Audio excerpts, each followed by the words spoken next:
Oh, I can. Hello, you beautiful people. I am finishing getting set up. Trying not to get the glare. Surprise, I'm live.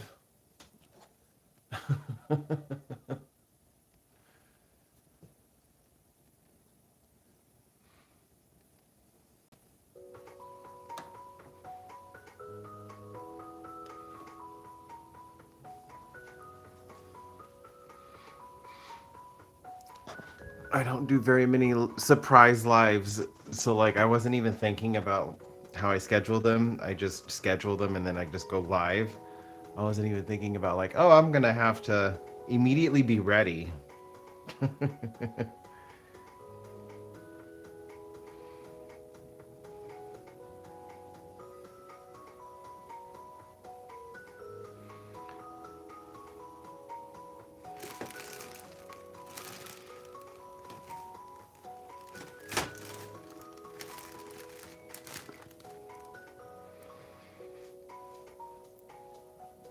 Okay, I think I'm good to go. So today I want to kind of work on these flowers.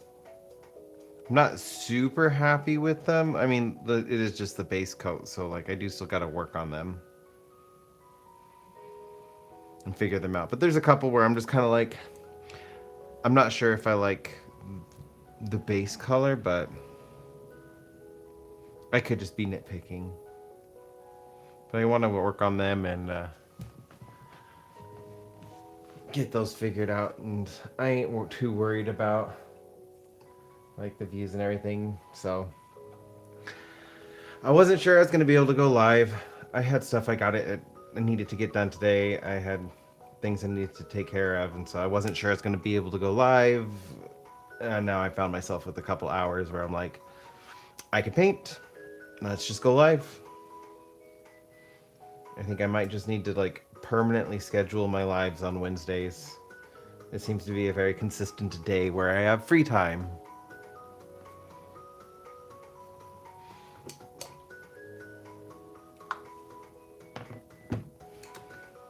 And now I gotta figure out what I'm going to be doing.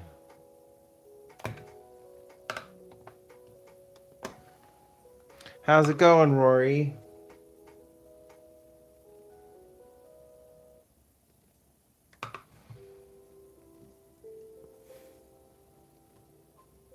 I hope you are having a good day.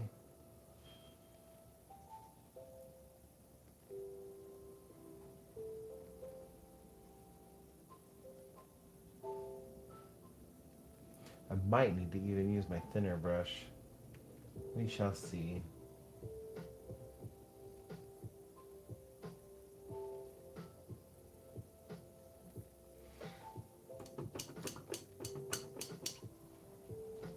Need to use some lemon yellow. Brighten this yellow back up. Oh, nice. We have a storm rolling in. No snow this time. Shouldn't be any snow this time. Most likely just more rain. We warmed up too.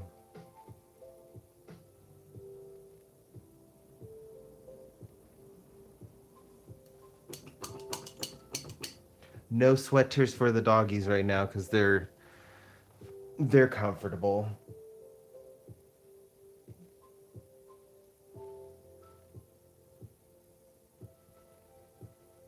I just cleaned off the brush, and what do?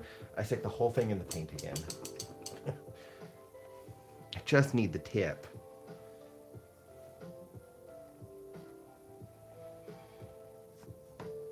Okay, so yellow I want to use on the orange ones.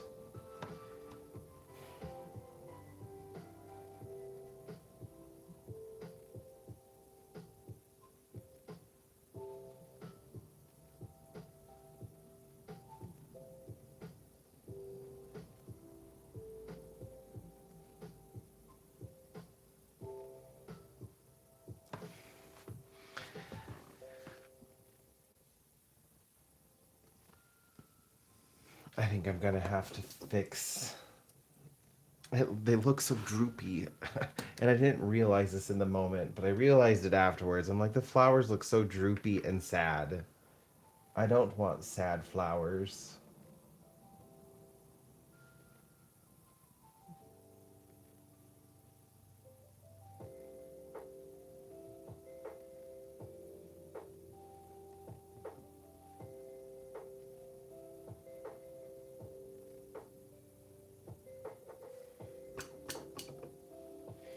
Luckily, I already had the color made up, so.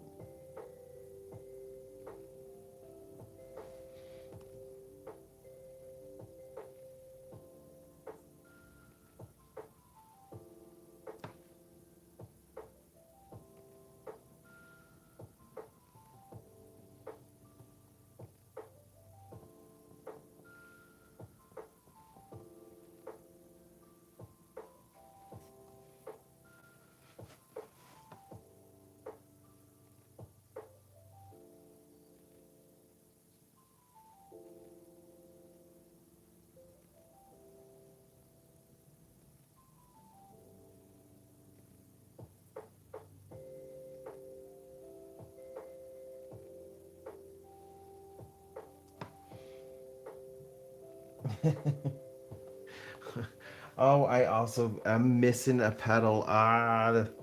This is why we use references. I just realized I'm missing a petal on the flowers. The lilies have 6 petals, and I gave them all 5.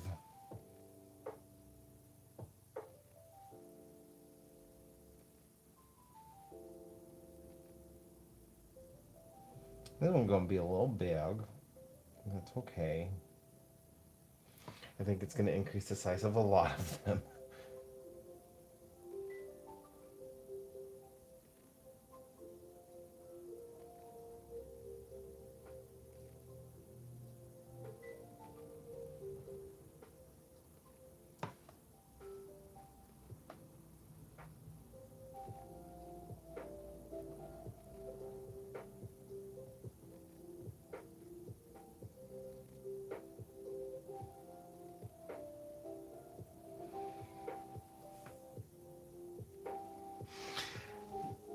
They could, but Cass had requested a specific flower, so I wanted to stay true to her flower. You're right, they absolutely could, but now that I noticed it, it's gonna bug me if I don't fix them. And that looks more like a lily. This one little one looks more like a lily now. So I'm gonna make them a little bit bigger.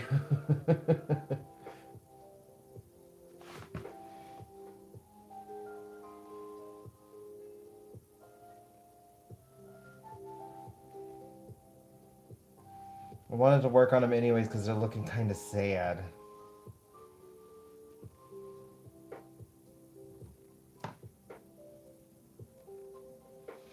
I'm probably gonna end up forgetting one, so there's gonna probably be one in this with only 5.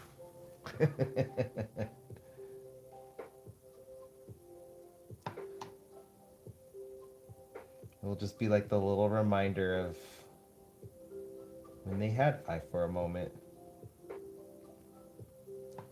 Well, I guess that one didn't get too much bigger.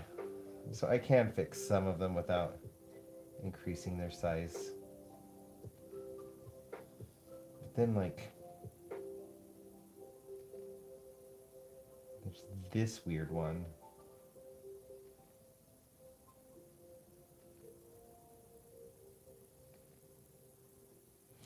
Why'd I make him looking so droopy?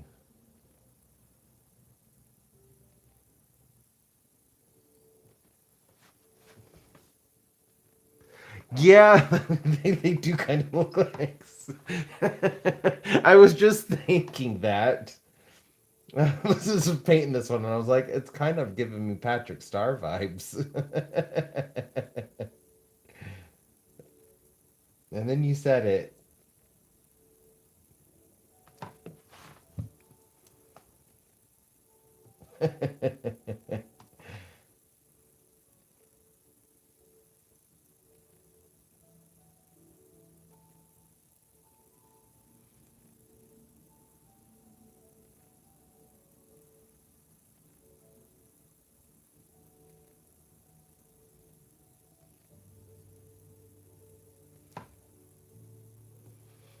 That is funny. I've never painted a starfish, but now like I'm thinking maybe I should start painting starfish because I obviously got the shape down. At least from the starfish I remember. Oh my goodness, it's not quite the right color. I'm kind of at the point where I'm just like, yeah, it'll add some dimension and some variety, texture even.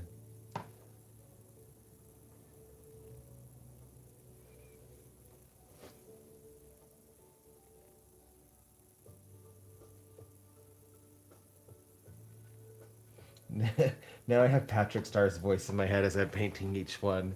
The little flower's like, thank you, thank you. I cannot do a Patrick Star, but that's the voice. Every time I fix the flower now, I just hear it in Patrick's voice saying, thank you.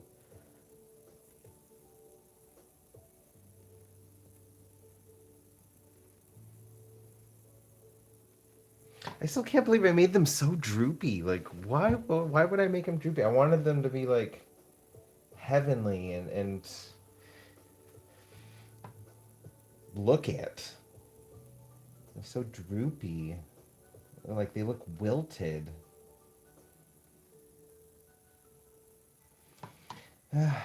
Maybe I couldn't get emotions out of my head and they were still manifesting in ways. That's why I don't like working on paintings when I'm not in the right mood. Because I find it manifests itself in my art in ways I didn't intend. And I know when I was working on this last time, like my mind was just all over the place.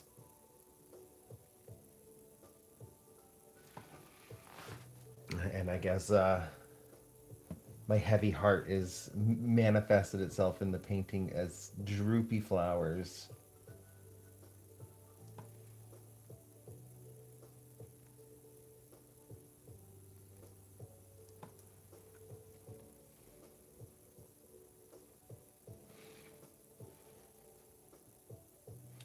I get occasionally people like not understand when I they're like, why, what paintings are you working on? And I'll tell them, and they're like, oh, this one's so close, why don't you just finish it? And I try telling them like I just haven't been in the right headspace for it. I'm like, but you're just so close, you can just finish it. I'm like, emotions play a big part in the creation process for me, and they will come out in ways I don't intend. And I don't, it makes me not very happy with a piece when that happens.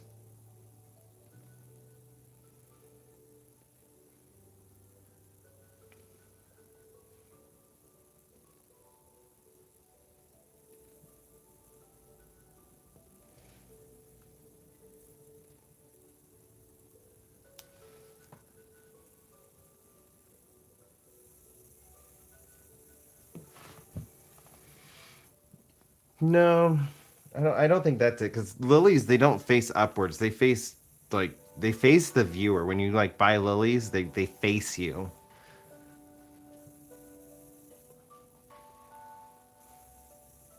They're kind of like daffodils. Daffodils do the same thing. They face you. I don't have any pointing off to the sides, which I should do. Like that would be pretty easy enough.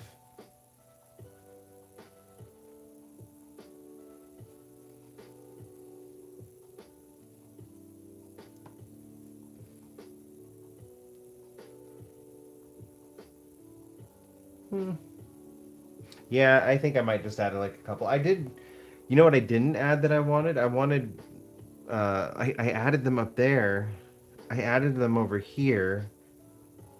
Did I add any here? I need to add a lighter green for some like the unopened flowers, and some of them should be in color, and I didn't do any of those. That might help. And it's got to liven these flowers back up. They're just. I don't want them to be sad flowers.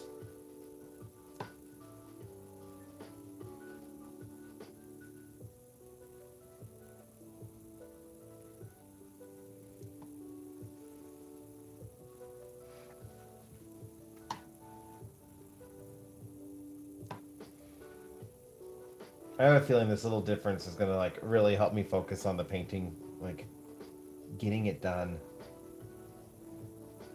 Although in the last video, I thought I was like at 70 hours on this. I I, I still have all of the video for this, and then I added in the time that I spent on the lives. 101 hours. I was like, oh, I really put in some time on this painting.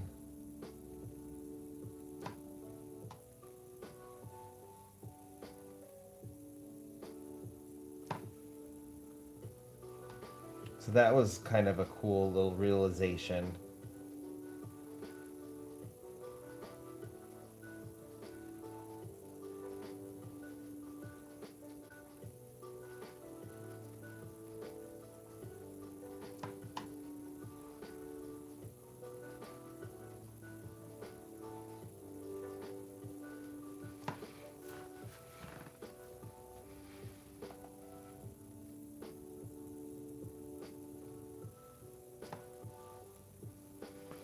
Yes, the lives have helped. They've helped me keep, like, continue working on it, even if I'm not in like in a space where I feel like I want or should be working on it. Like, yeah, I'm fixing these flowers now so that they look more the way I want.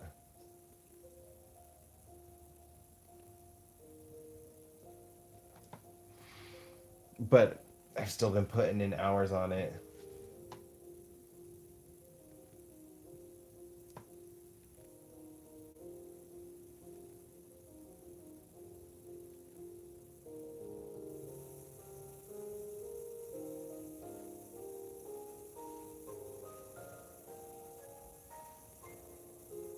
And every hour helps, especially because I wanted to go super high detail on this painting.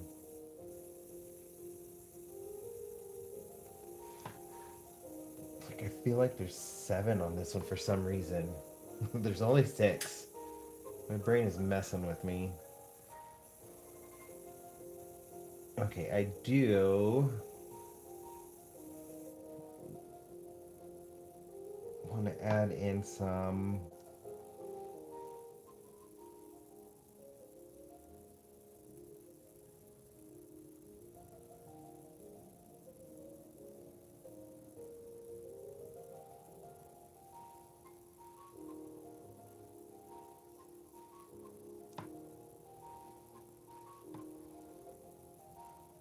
They would just be peeking out from behind a little bit.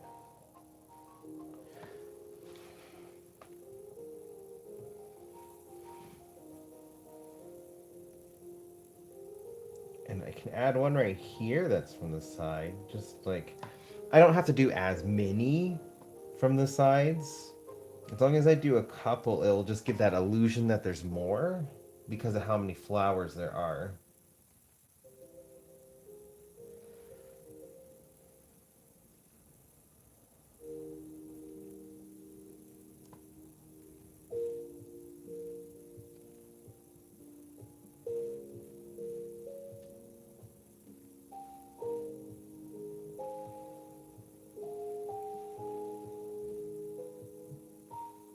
And that does not look like one from the side.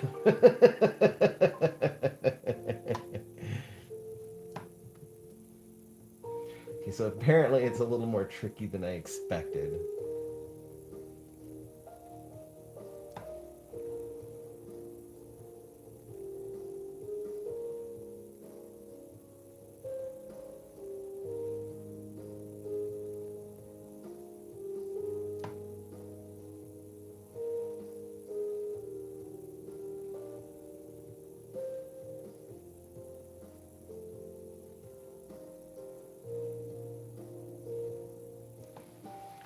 It looks a little bit better. How's it going, Space Hero? Thank you, thank you. I have to fix the flowers. They're looking too dreary for my liking. I made them really like. They look like sad little starfish. Like they're all droopy. So I'm making them look more like lilies and not as droopy.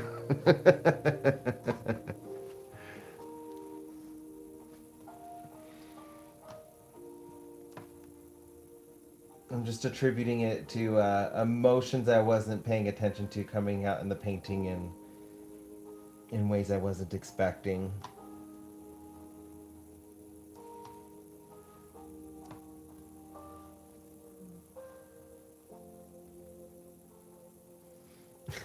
I actually just when I noticed it, Rory also noticed. Like, well, Rory said it without me saying it, but I had noticed it about the same time that they kind of look like starfish, and I've been hearing them in Patrick's voice now, Patrick Starfish. Um, but I've never really painted a starfish, and this is like totally like, oh, I can paint a starfish. So I do want to paint a starfish now. But I do not want the lilies looking like sad little starfish. I'm gonna have to save that for its own painting.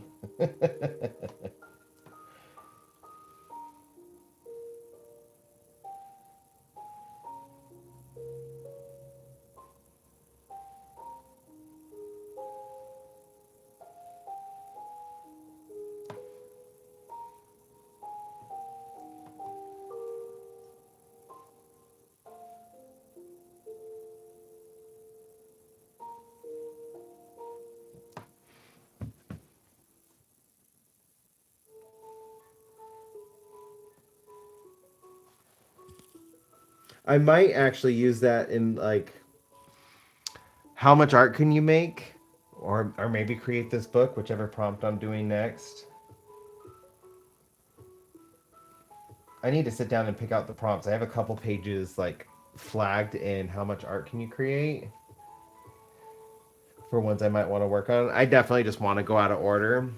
But I also think I figured out a theme for it, and I wasn't sure I wanted to do a theme, but I'm kind of leaning towards it, which is kind of just maybe using it to like how much art can you make, like just implies like makes me think about all of the art I have made. Some pieces I don't have anymore, some I only have memories of. So I was thinking of maybe using that book to kind of like redo, revisit, or honor my old artwork, my as like artwork as I've grown through the years. And I thought that would be kind of fun. Since my first real piece in it is the dragon from the yellow. I did that like toxic looking dragon. And I really loved the way that came out. And even the cover, like I did an octopus rock and I put that one out and hid it.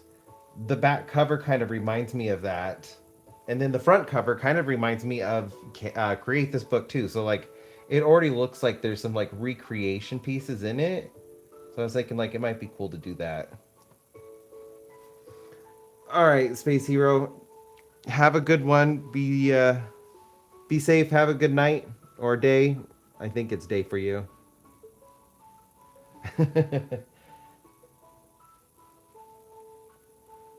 Appreciate you stopping by.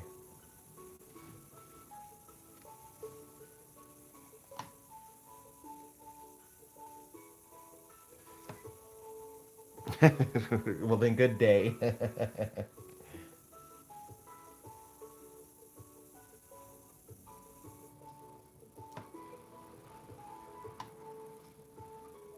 Okay, that one's already got six, but this one, one, two, three, four, got some funkiness. It's looking rather funky.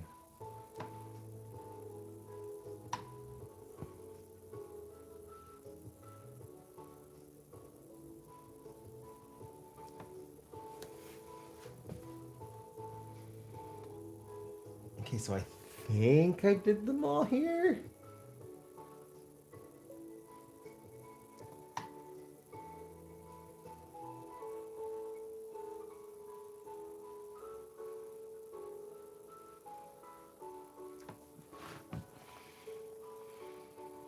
Yeah, let's just get all the orange ones done first.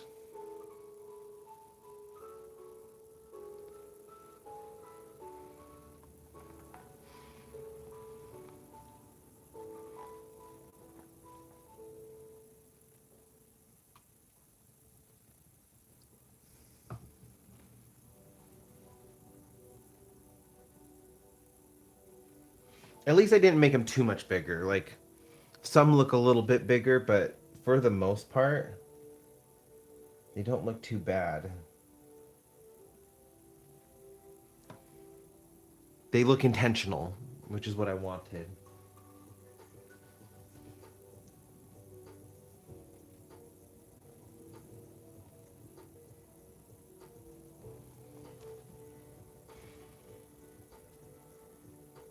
Getting red on my brush. Where is this red coming from? I do not want red.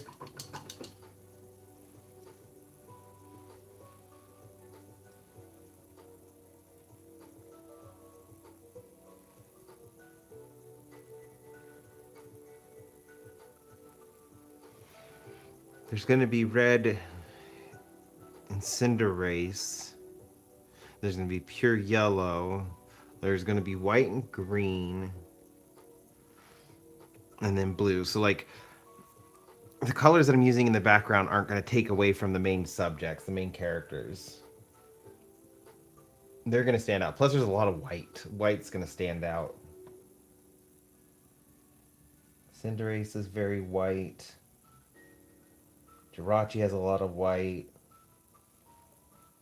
Pikachu has a lot of bright yellows. And I think I was putting Kenny in blue jeans and a red shirt. I'll have to look at my reference notes.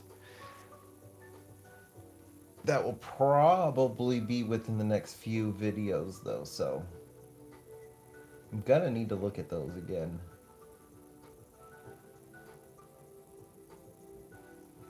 I don't write myself notes very often, so like I never remember to really look at the notes when I do leave myself notes. And most of the time, my notes are just like weird things I dreamt about that sometimes make their way into my art. And that's why I write them down.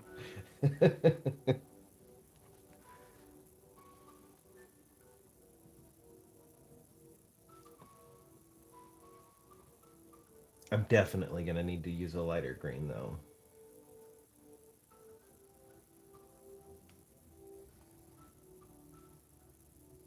That way the stem and the leaves and the bud stand out.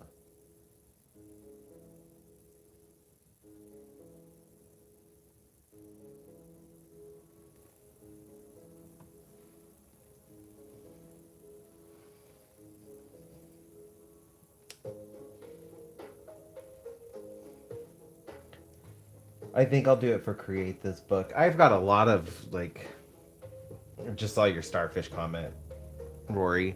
I've got a lot of, like, interesting sea pieces in it. And on the cover, well, no, not on the cover, but in it I do. I have a couple. I think that would be the best idea. I could turn it into one of my weird, like, creatures.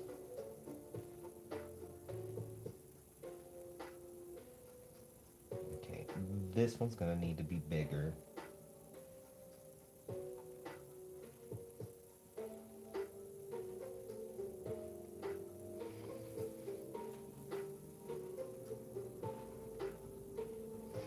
Oh, nice.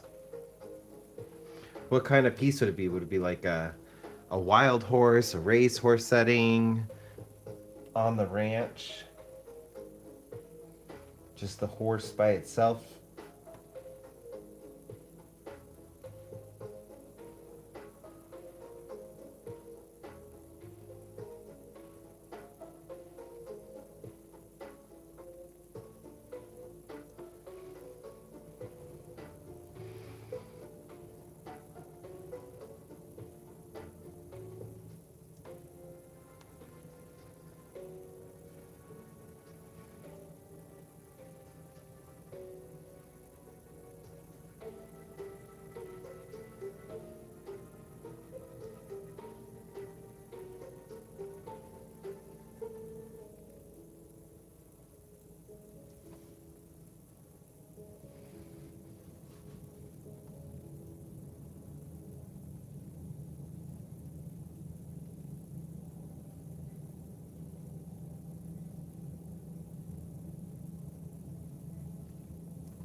That's pretty cool.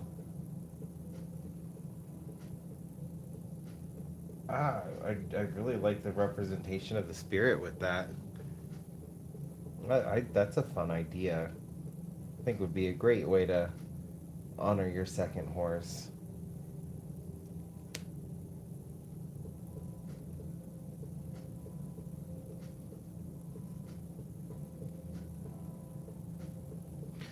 Well, just give it a try.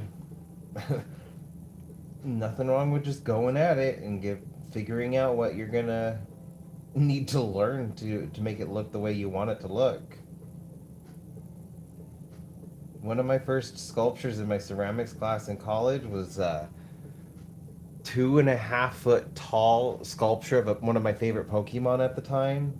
Unfortunately, it did not survive because the Pokemon's got like really thin appendages. It's a sea horse that's a dragon, but also looks like it's made of kelp. So it's got a lot of spindly pieces. Like, for the time I had it, I enjoyed it, but it ended up breaking. But like, if you just try it, and you'll figure it out as you go. You'll get better. I think that would be really cool. You get air dry clay, watch some YouTubers.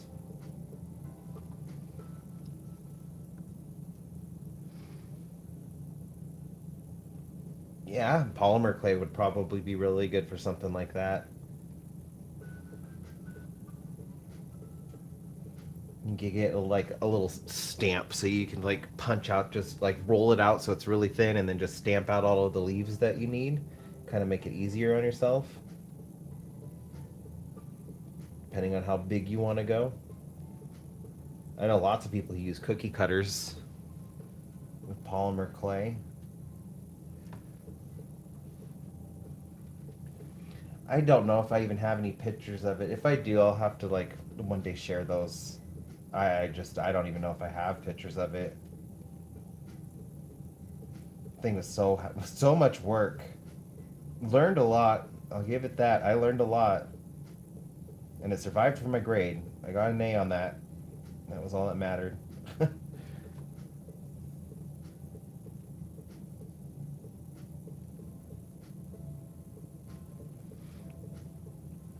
Yeah, that's probably the way I would go. I would probably do like half, based off of just your comment. Like, you're not saying you have to do this, but just like thinking about it, I would probably do half a horse, so the front half of the horse, and then maybe like a skirt or something like shape that I can make. Like, I'd have the horse and then like a skirt coming down, but I could stick like wiring through to give it like strength. Let that dry, and then just cover the entire base with swirling leaves, and then kind of like going up and through the horse. So it kind of looks like all the leaves are coming together to make the horse, to give that illusion of like it swirling around. That's probably how I would do it.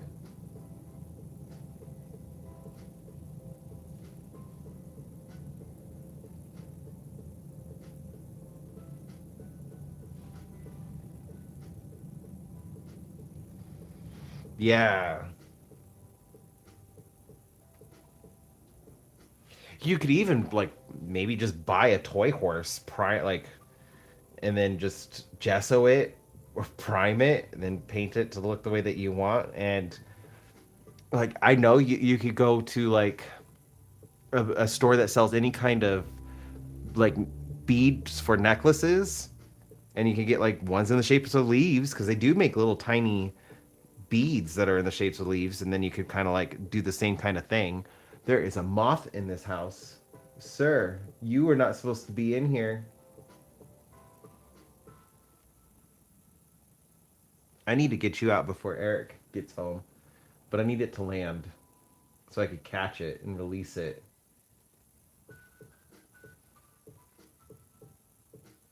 Eric doesn't like moths. He has a superstition about moths. Oh, well, now I lost it. I don't know where it went. I'm gonna have to find that before Eric gets home.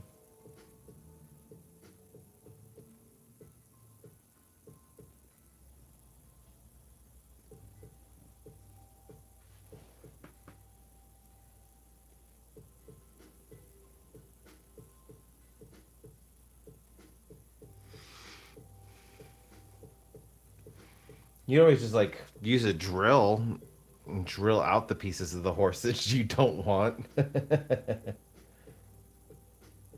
You use it as practice. Like just get a toy horse to practice like building up the shape and like forming your idea. There's lots of times I'll create multiples of a piece just so like I could get better visualization of what I want. They're bad luck. Having moths in your house is bad luck.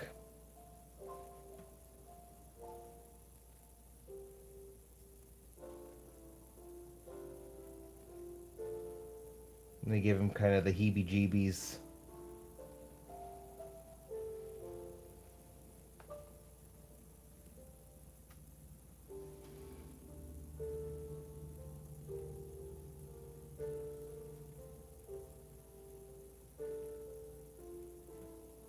But we live in an area where moths are quite common, so it's a little difficult to keep them from getting in the house.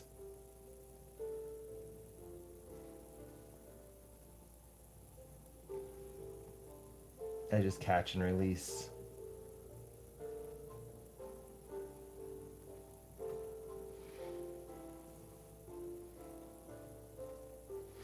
Oh, how's it going, Cass? I agree. I like moths. I view them the same as butterflies. Just some moths can eat clothes.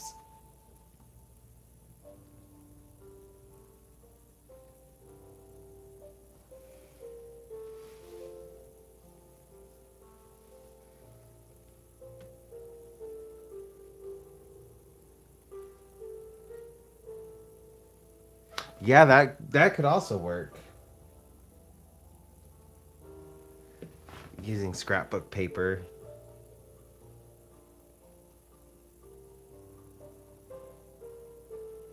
Yeah, this is a little moth. I think it landed somewhere on the brick fireplace because like I saw it flying towards it and then it just disappeared. So I think it landed over there. I just don't know exactly where. And if I get up to go look for it, then I'm just gonna scare it and it's gonna start flying off somewhere else, and then I'm gonna end up chasing down a moth rather than painting on my live. So I'll leave it there for now.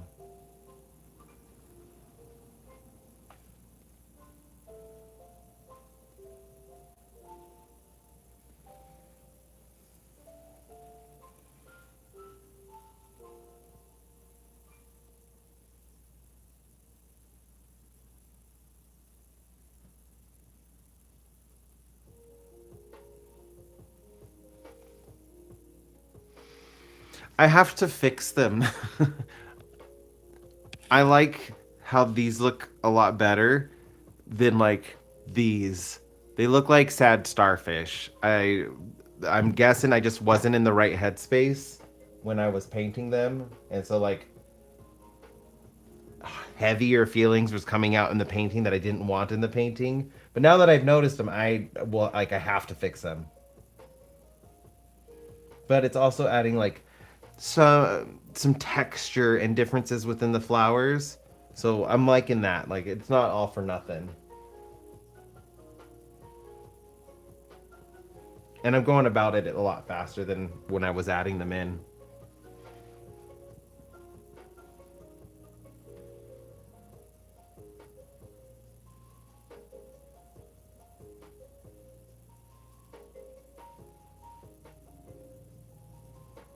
That one's kind of looking like it's from the side.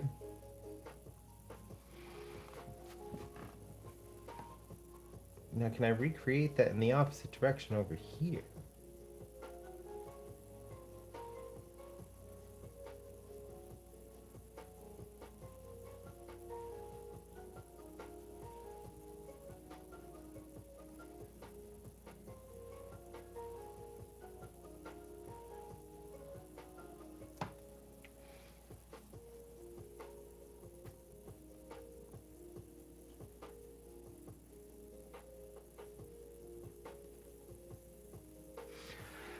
Yeah, I just don't want. So I agree. Like some emotions good. I don't want my heaviness in the painting. I want this more representative of you, your family, and your feelings. I also like forgot a petal in the lilies, so they don't really look like lilies, and I want to fix them. So like, it's kind of like correcting that emotion. It is just part of my art process.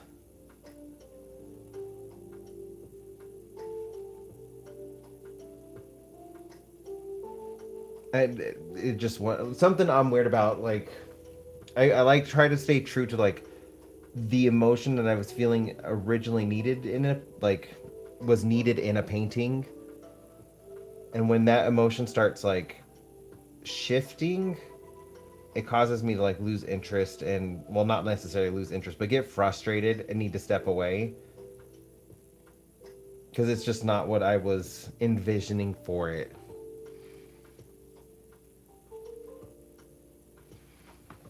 Sad starfish can be saved for a different piece, and I can let it out then. I'm probably going to pursue something with it and lilies, and it will have its own appropriate painting dedicated to itself or drawing or whatever. But I kind of like the idea of maybe doing like a cross between lilies and starfish.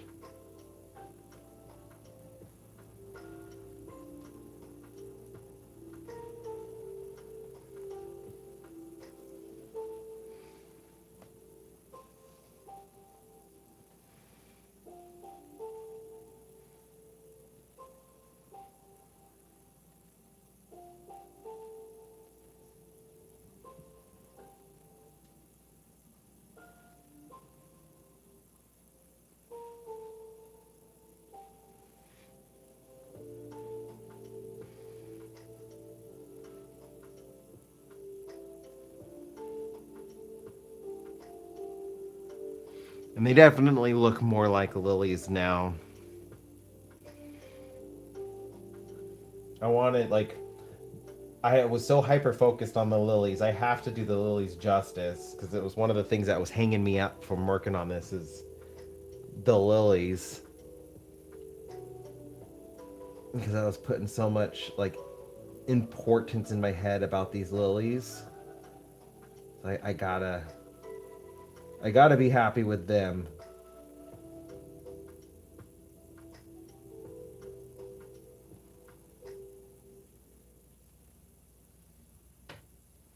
I apologize. I'm just being fickle.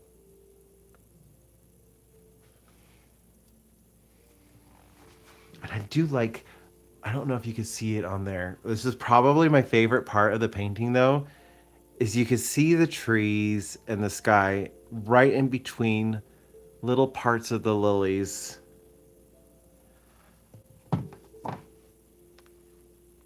Like, and the same thing over here. You can see like just little pieces of the background between the lilies. It's like my favorite part of these kinds of paintings when I go super high detailed.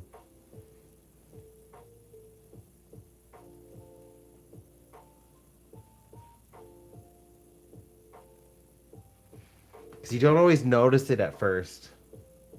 Like when I'm looking at paintings, I won't like be consciously thinking about like what's between the gaps. Like in the tree, you can see part of the sky behind it and some of the stars in places and the clouds.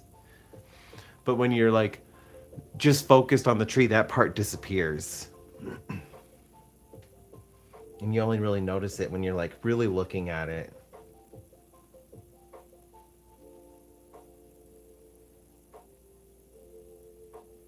And I sometimes myself like forget I put that in the like in a painting or like that's just part of my painting process how it comes out.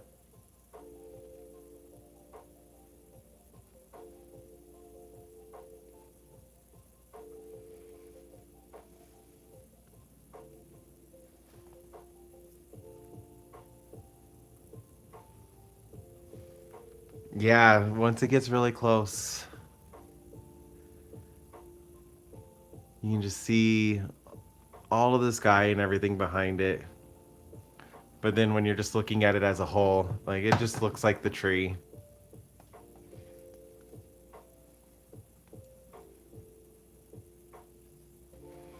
I'm really happy with the way the highlights and stuff came out in it too.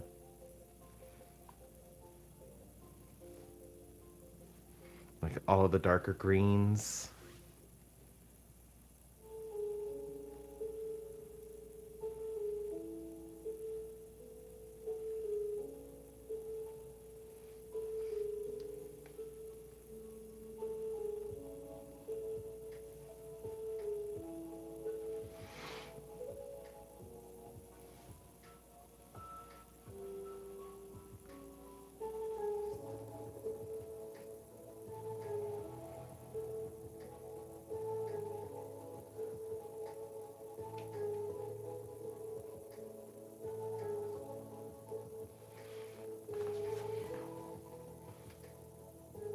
Also, like getting a better idea of the direction the flowers are facing now. I need to not forget these in the middle. I'm moving past them without doing them.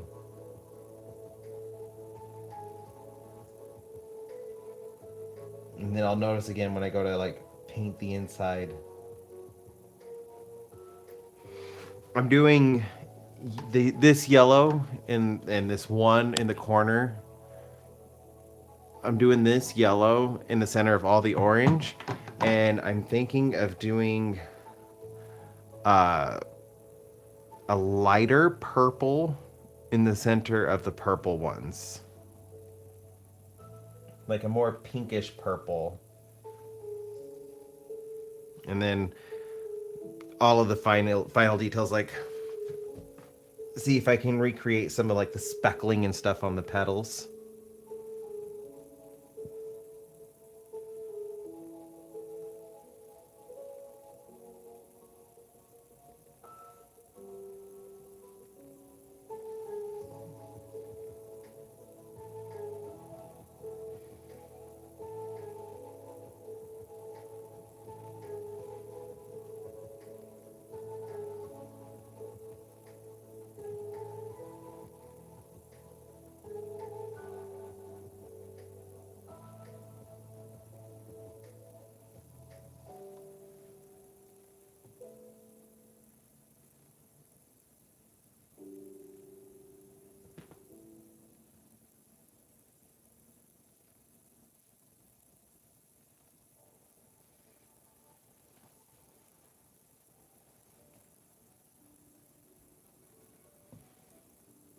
I'm gonna need to freshen up my water here in a second.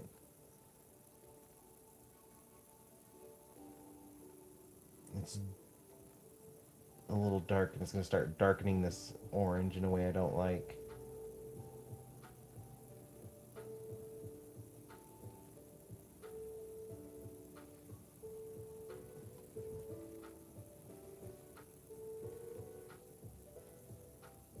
I need to give it a good rinse out though, because I also got some black in it from my last painting. I don't want that black to come out. Give me just a second. I'm gonna go scrub this because I need some fresh water.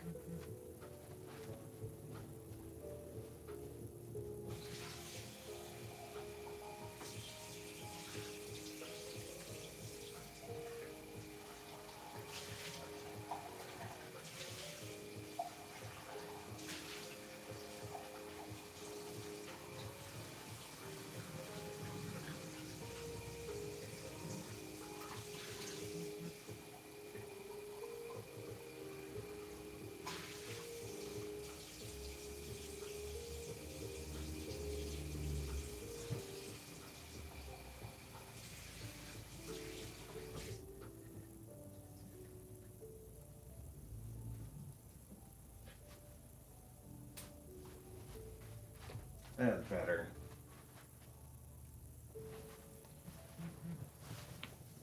Not perfect, but I got all the black paint off on the bottom.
I'm glad I'm working on the painting today. I wasn't sure I was going to have the time. And as soon as I realized I had a few hours, I was like, I just need to work on it. Let's go live. Get this done.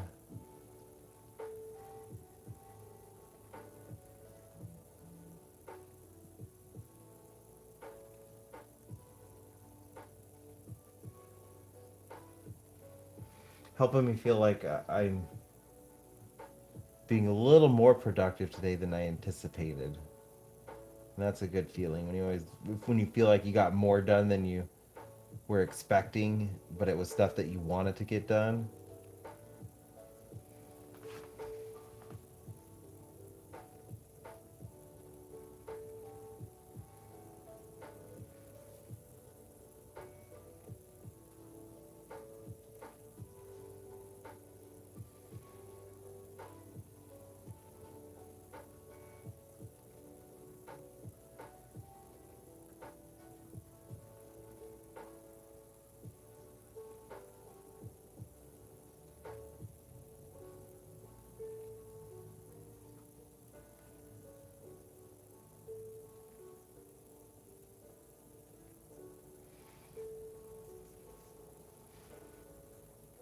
I normally only feel like that when Eric and I plan days for like cleaning, like deep cleaning. We move furniture around, we rearrange, clean underneath and behind everything.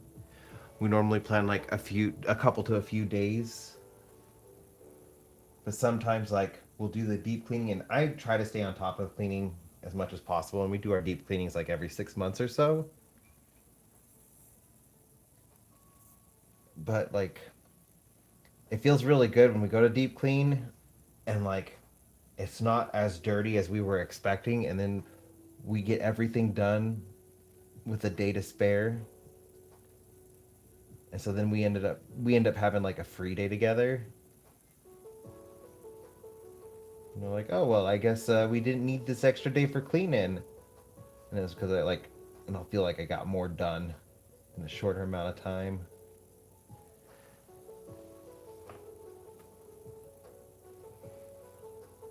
Kind of how I'm gonna feel with this. Like, ooh, I got to work on the painting and I wasn't expecting to. Right? Yeah, that's one of my favorite feelings.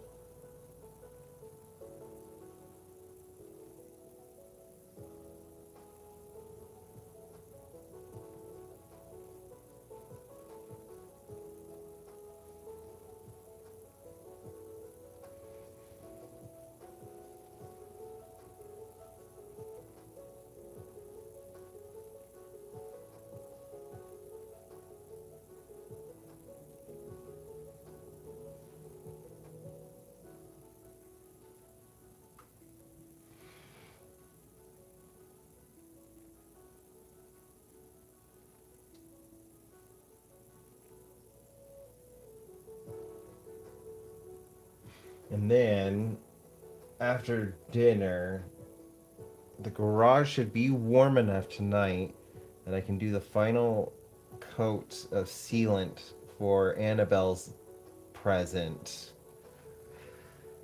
And then I can get that to her. Birthday's in a couple days. I gotta make sure that's ready for her. She's probably gonna come by this weekend. I gotta make sure I have memory on my phone as well so I can record her reaction to that. I don't want to leave people hanging.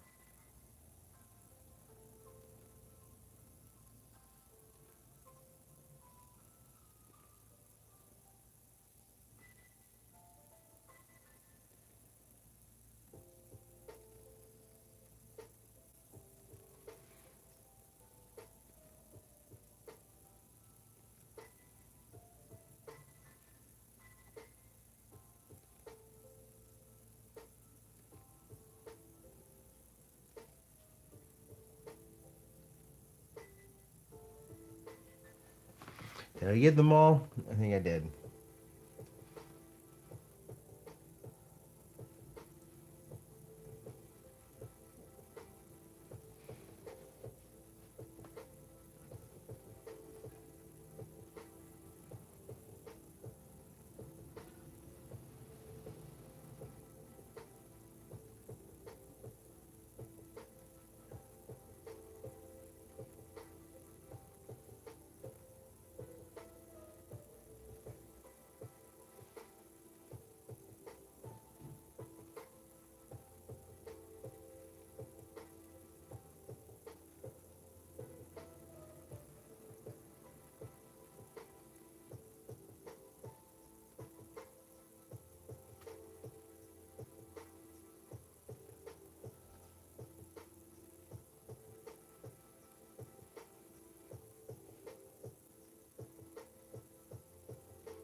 They're definitely looking more like lilies now. I like that. I knew there was something off with them. I just couldn't figure out what. Funny how missing a petal in a flower will change it so much.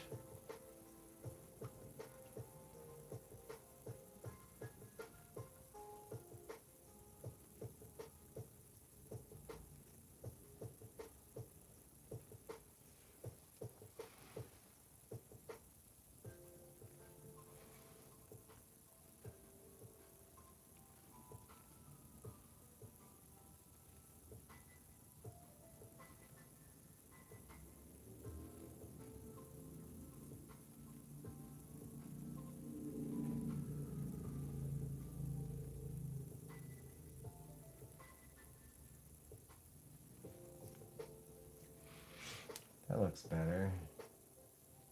I was afraid that one was going to end up being huge. Oh, oh, oh, oh. I can't forget. I gotta.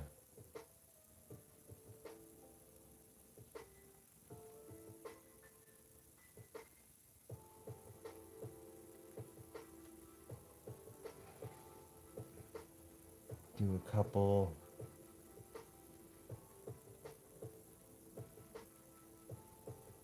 Little buds as well.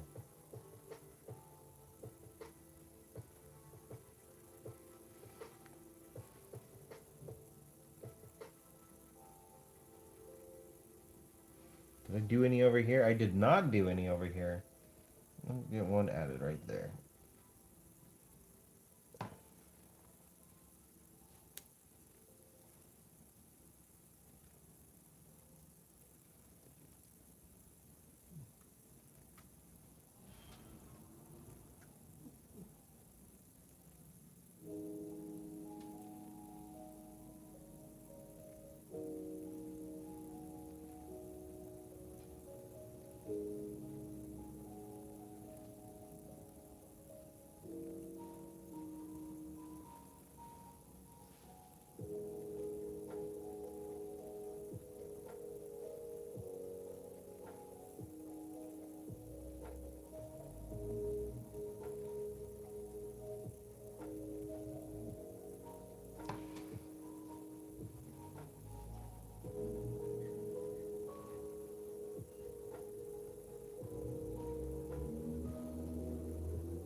Okay, I think I just got these ones done. Left.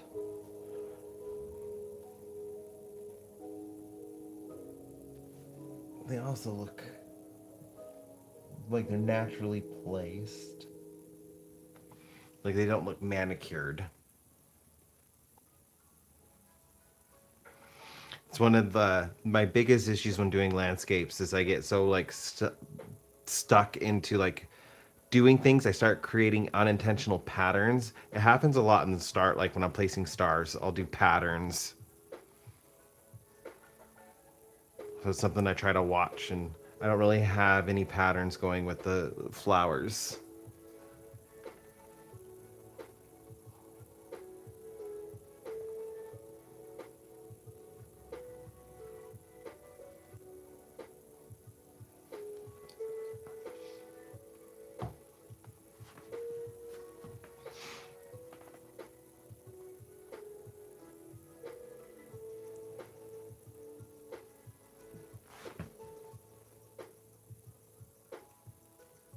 see. I need to put one right here.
That could absolutely be the case for me as well.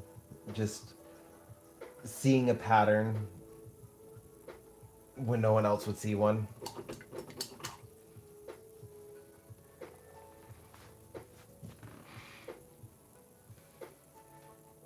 But I have gotten a couple comments in the past, like when I was seeking out critique. So like actual like how could my art improve?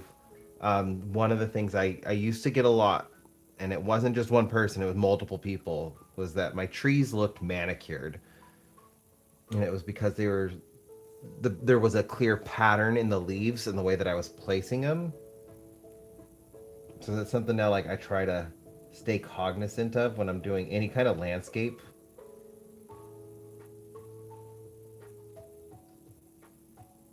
Especially when I want it to be like a wild looking landscape.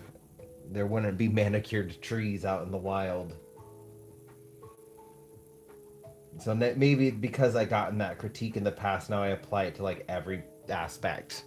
Like I wanted to make sure like I didn't put a pattern with the trees in the background or the bushes, that it looks spread out.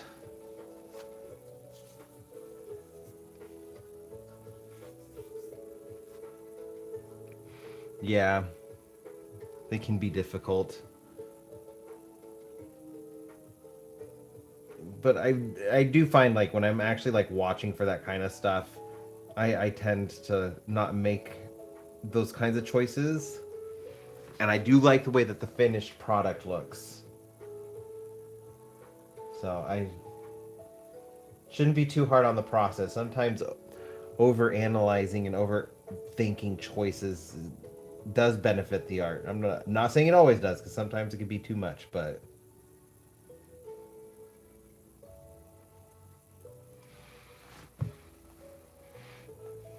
sometimes it can be useful. And other times I could be fussing over like absolutely nothing.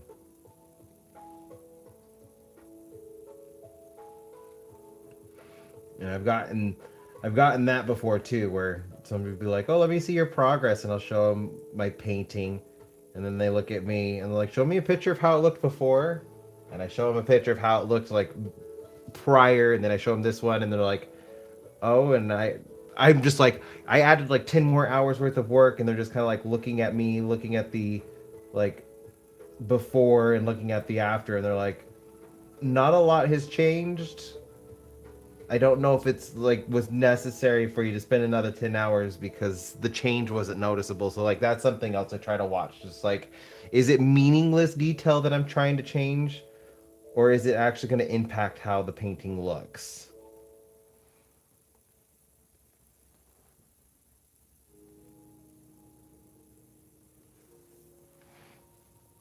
Yeah, that's why the high detail paintings take me so long, because yeah, I have to take days at a time. I have to take breaks between them and come back, because I won't notice an issue until I look at it later with fresh eyes.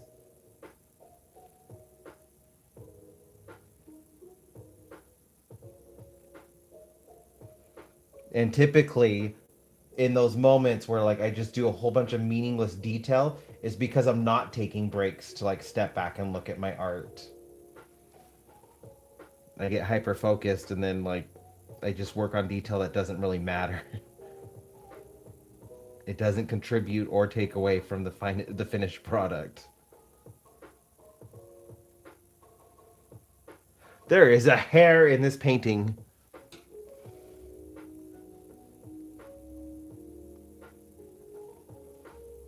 Baxter, this looks like one of yours.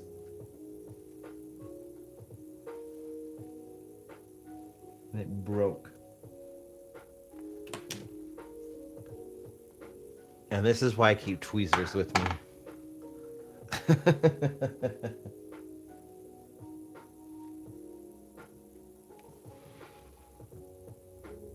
I have dogs. It's also why, like, I keep a duster and I dust my paintings before working on them. I don't want to paint in dust and hair.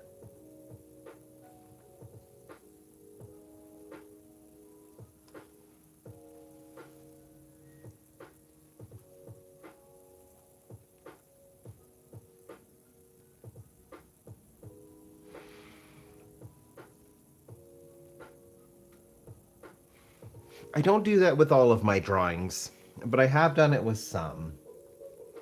My paintings are the ones I mainly do that with, and sculptures. Sculpting, I do take days between. Like when I was working on Violops and Beria, each one took me like 4 days to work on, just because I had breaks. Like I wasn't actively working on it. I think it was 2 days each one, like 4 hours at a time.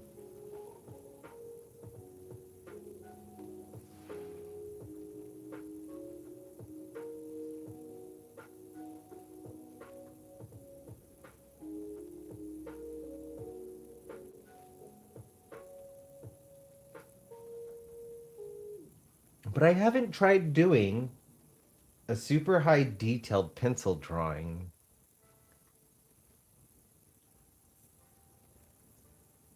I've done high detail with oil pastels, paint, both oil and acrylic.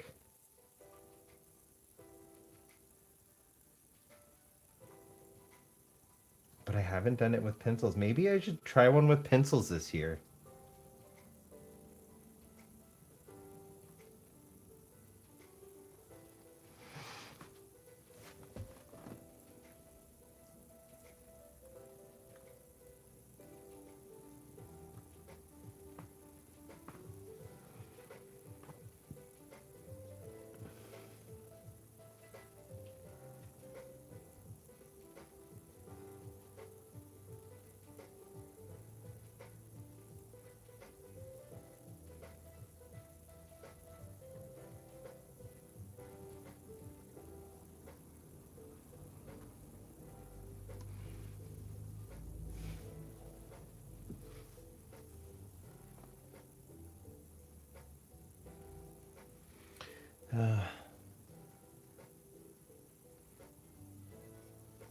So I'm looking at my dogs. Are the other thing that I gotta work on tonight. It's bath night. And they are always so mad at Eric and I afterwards, but sorry, buddies. It is that time. They gotta get their nails clipped again and get a bath.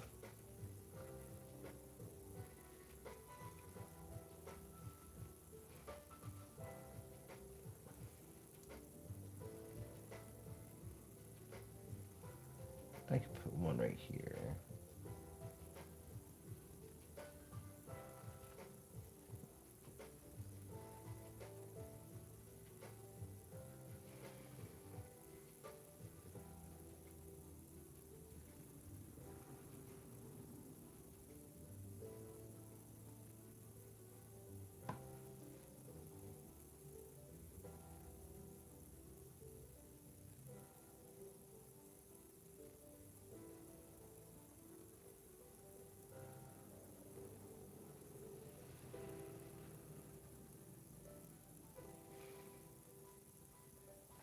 How's it going, Illustrated?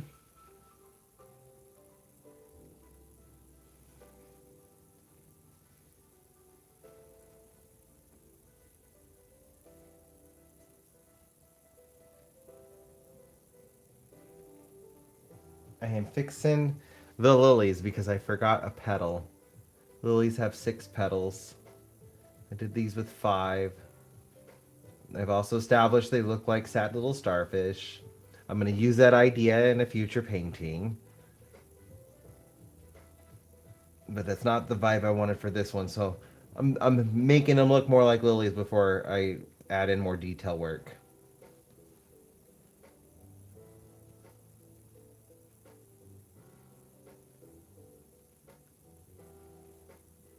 Oh, that's weird. I never thought about that. Because, yeah, like, that's my biggest struggle with graphite, is that I smudge it a lot. But I never thought about that, using gray, black, and white colored pencils to mimic graphite.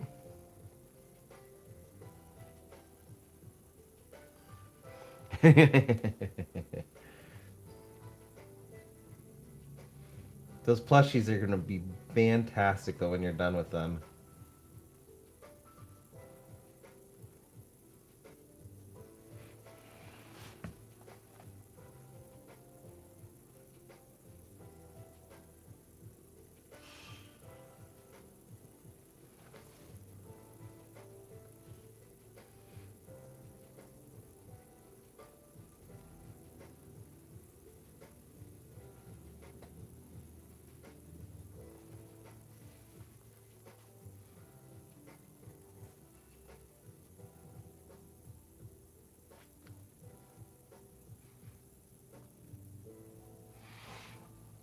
I'm definitely gonna have to try that, especially because, like, oh, Rory, you're getting me excited because I totally, like, I don't know if you saw in a prior chat for my birthday, Eric and I, we went out for sushi and then we went thrifting afterwards. I didn't really find anything to like customize. I was kind of looking. However, I found this case of Prismacolor for $3. This is like a $75 like set of colored pencils that I got for $3. And the black is the smallest pencil in the set. They're all here, all 72 of them. Super excited about that, but like there's so many grays. Like it could be fun to like create a graphite looking drawing without using graphite. Although I don't want to just steal your idea, but like that sounds like it could be fun. Especially because like I'm thinking about all the things that I could do with colored pencils now, since I haven't had like just a regular color pencil set in years. I've had the ink tents, and I just recently figured out how to use them. But like I have regular color pencils now. So I want to like do more work with them. I haven't used colored like regular true colored pencils in so long.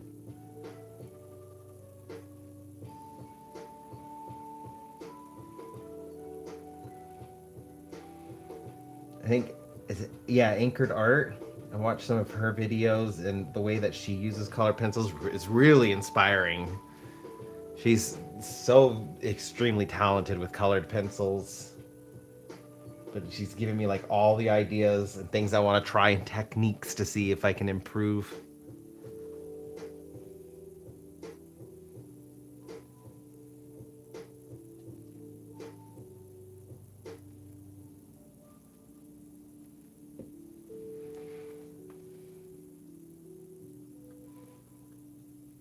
When did I touch the glass? I just scrubbed this down and I've already like marked. I'm not. I cleared off the table yesterday and I scrubbed this table down, got all the paint off. It looked brand spanking new, and it's covered in paint again. And I always think I'm so careful.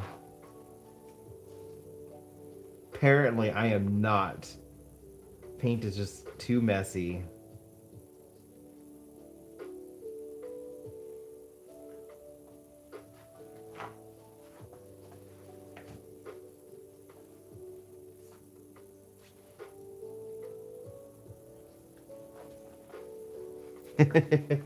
I know some.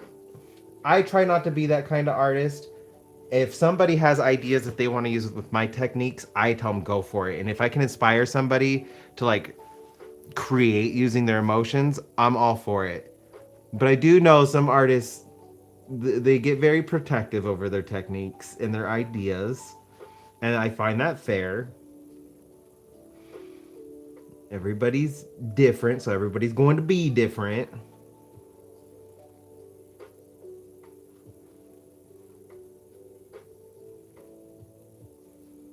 And I'd rather just err on the side of caution when it comes to like using other people's ideas. If you're okay with it though, if I do it for a video, I will totally credit you. And I will have to remember that. I need to go through that case and like actually separate and organize it. Maybe even get a color pencil because like I think Eric has a couple more of these. And I could just use those for the colored pencils. Although I don't like glass with colored pencils. I find like glass is really hard on the core. So I might have to do something else. That's true, but you still sparked the idea. Shared it.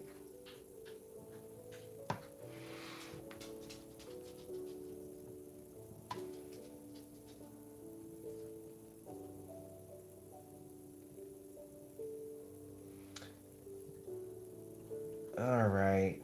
I guess I need to take a quick break. It would be good for me to stretch anyways. An hour and a half. Yeah, because I want to try to go for at least another 2 hours. We will see. I still got to keep in mind my responsibilities. I'm going to take a quick break, just stretch, let the dogs out. Onyx is asking to go potty. So, don't stick it on anything wet. I will be right back.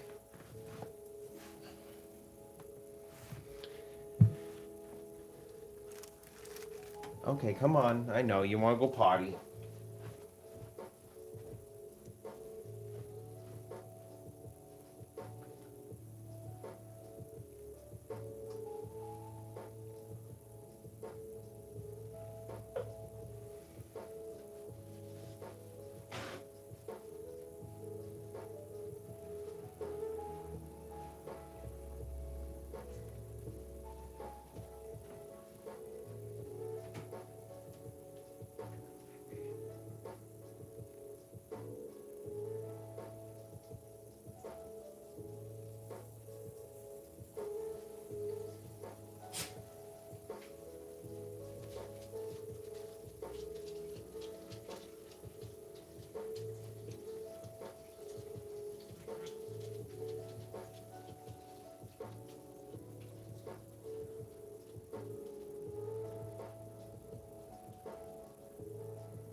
I know. I know you would potty. I gotta wash my hands. I gotta wash my hands. You're gonna get so pushy.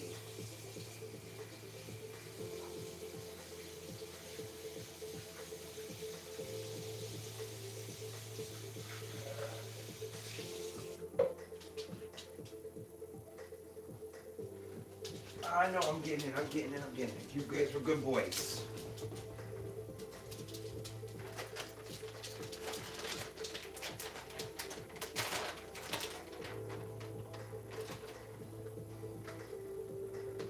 You guys are good boys.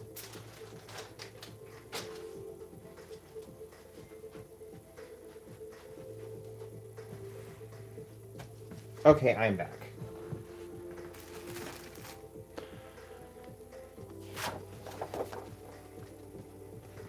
And yes, Rory, I would just say I got the idea. Like, you sparked the idea. It's not your style. You didn't invent it, but I would say I got the idea from you. And that is really cool.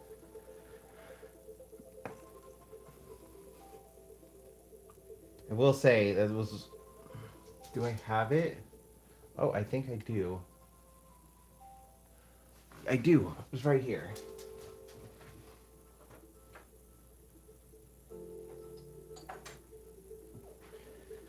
It's really cool that you picked up some artwork when you were in Taos. I'll have to see if I can find Reina.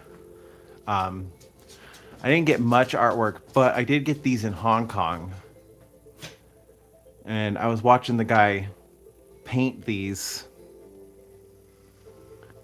And all of it's inside of the bottle. The guy had a really thin, like, 90-degree brush. And he would go in there. And then he would just do all the little detail on these jars. And I thought that was really cool. So I bought those when I was in Hong Kong.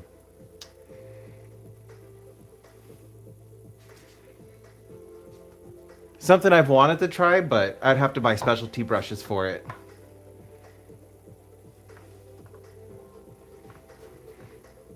But it would be something fun to try for a YouTube video. Painting the inside of bottles. Because you got to paint backwards too.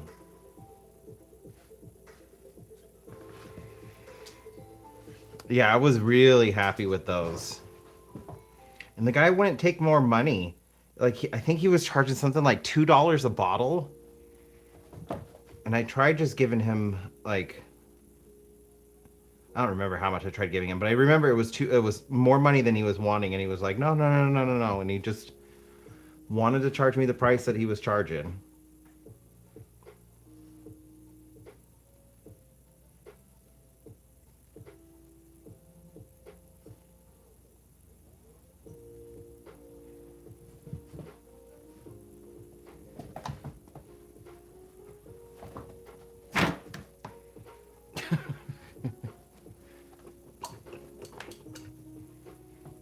It was actually very different from India, because when we were in India, like, if you wanted to tip, like, they were all about taking extra money.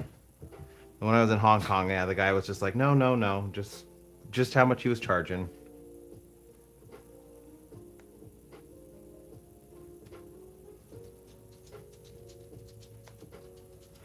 That would be cool.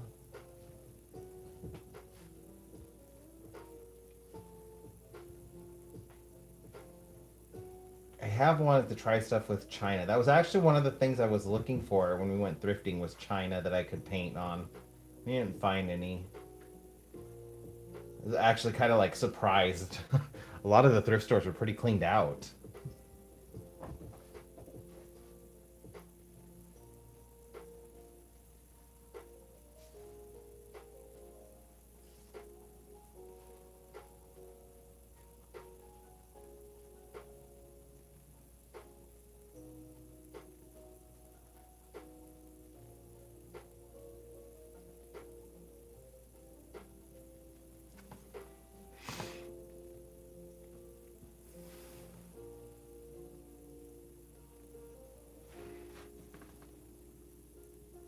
I have a couple powder paints.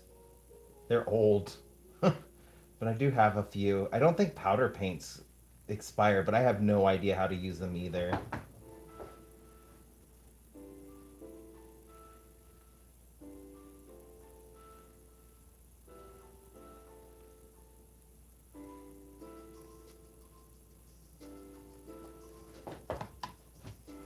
Are you playing with your buffalo?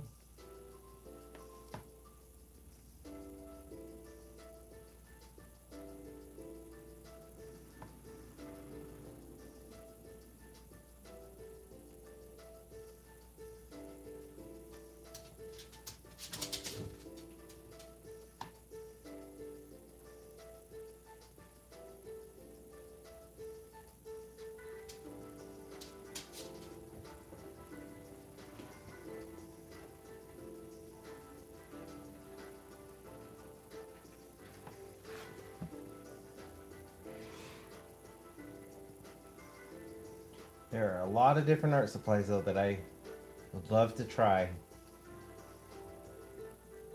if I had the money. Like stained glass. I did a few stained glass pieces when I was in middle school.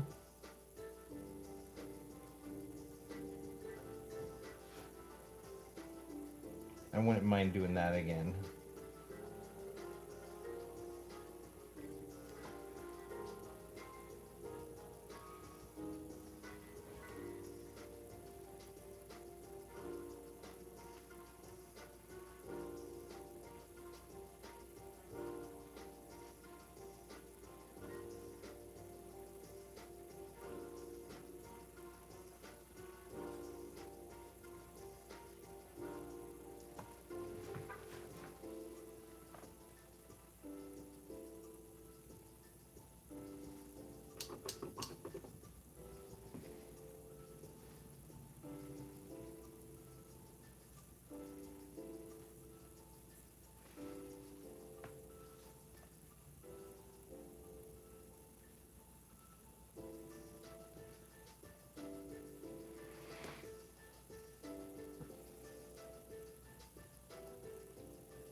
It's not that time yet. You still got a couple hours before Baxter's over at his food bowl and looking at me.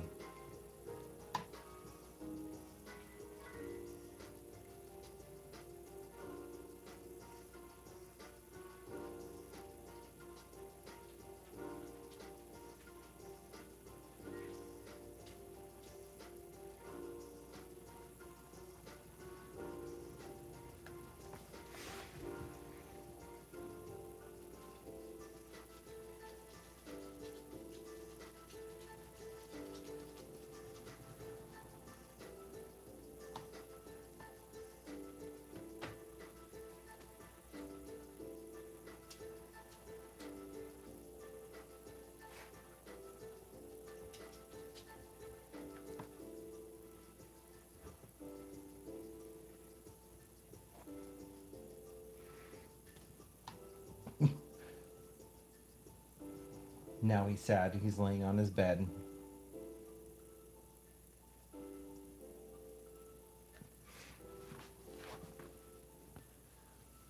I don't know if you guys can pick it up, but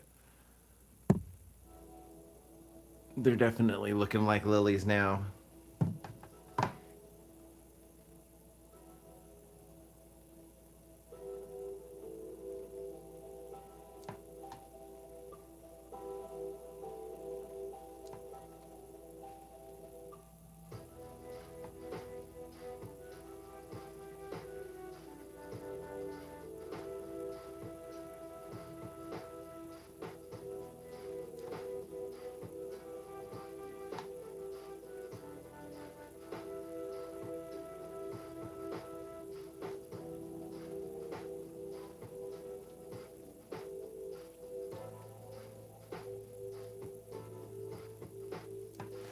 And I also think for the purple ones, I think I'm gonna do the outside edge in a light purple pink, just to kind of help them stand out a little bit. Now that I'm like really looking at this, the purple ones are getting lost in the green just because the values are so close to each other. So if I outline them in like a light purplish pink color, should help separate them.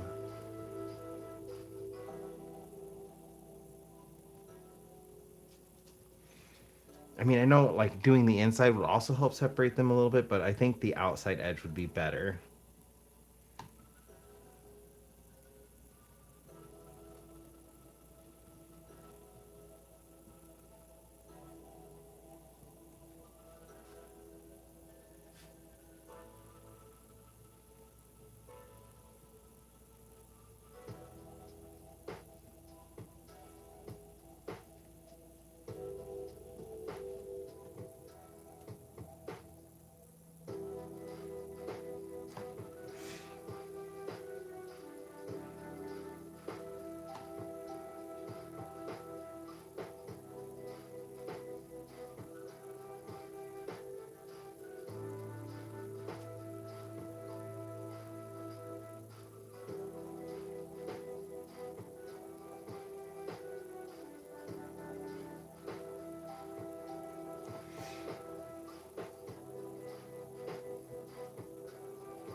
Do I need to zoom in? I'm thinking about it. I should probably zoom in.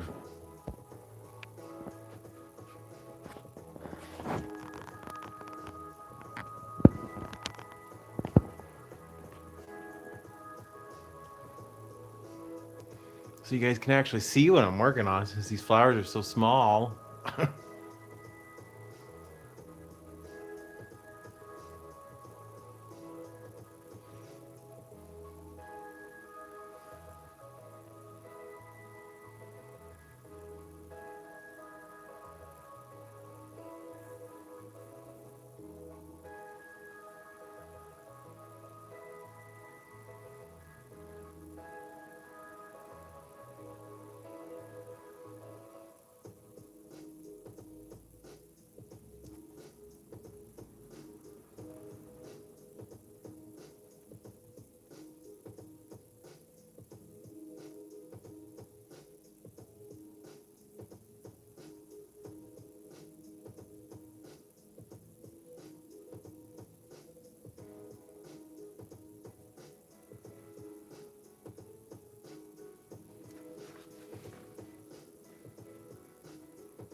when I finish it, Vox, the background, I will get a regular, like a high quality image of just the background before I add in the subjects.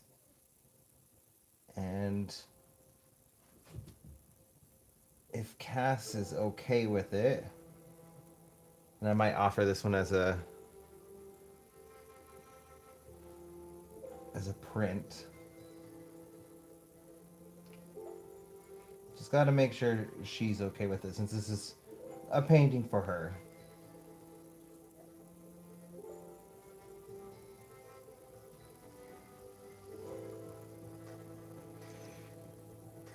Eric and I have been working on my site and my shop. So I will be making an announcement for that soon too. Actually, one of the things also holding me up with with everything. Goodness gracious, does a shop takes a lot of work.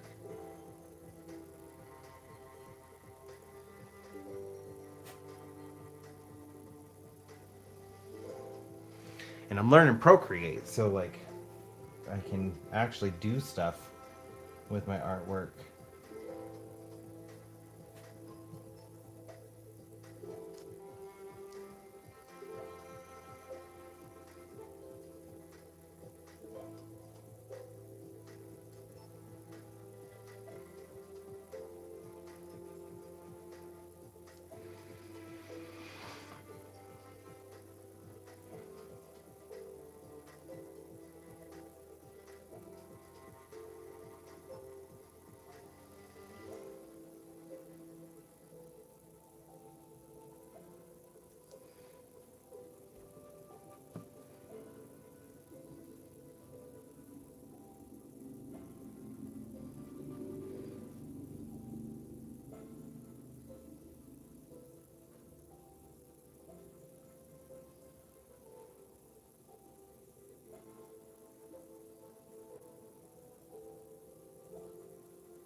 Do that one next.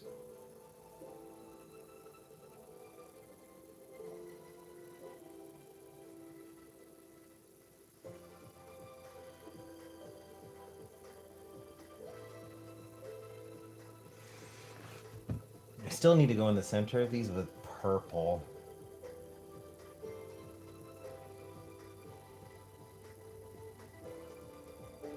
So they kind of look like those cosmic lilies. Because they go from like orange to yellow to purple.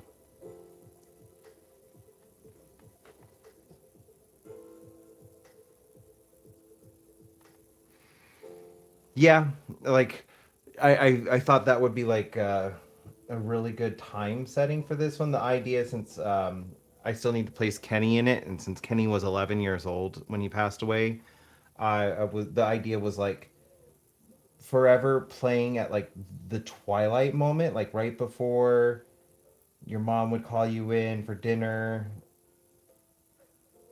just like the perfect play hour forever.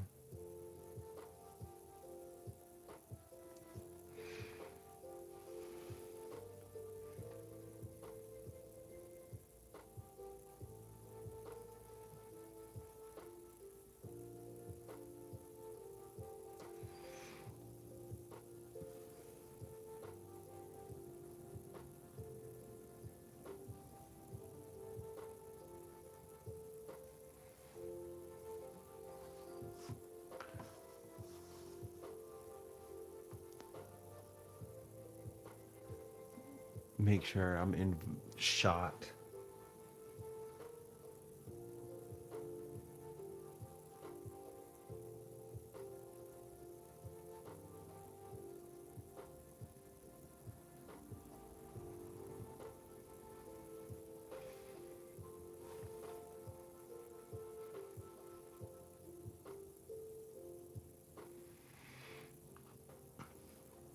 Same.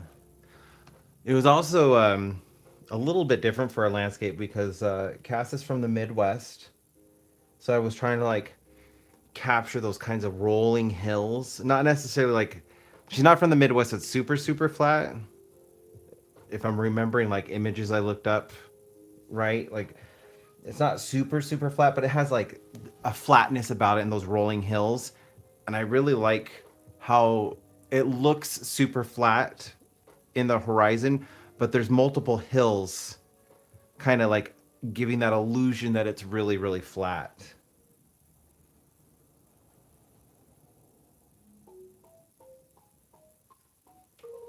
I haven't done very many paintings with like flat landscapes. I always find them really intimidating. But I kind of like what I came up with for this one.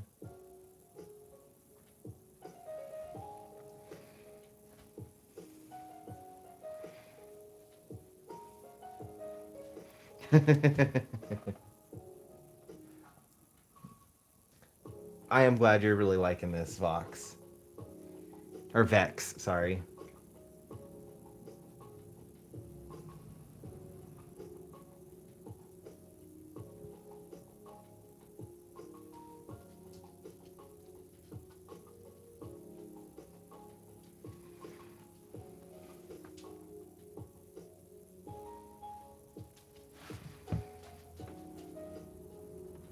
It is bringing the warmth down here, which is I wanted like the warmth to also be brought down into the forefront. So I like that the orange and the yellow are playing very nicely, not getting lost, just kind of bringing the warmth of the twilight hour down into the landscape.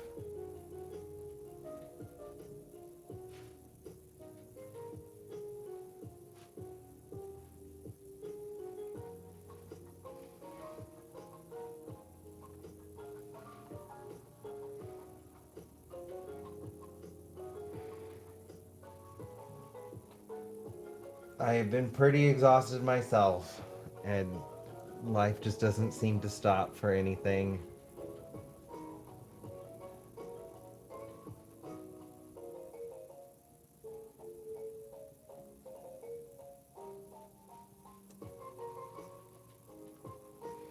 So no worries. I'm glad I could provide you a space to just kind of come and relax. No expectation to engage with chat. I get it. Sometimes you just don't have the spoons for it.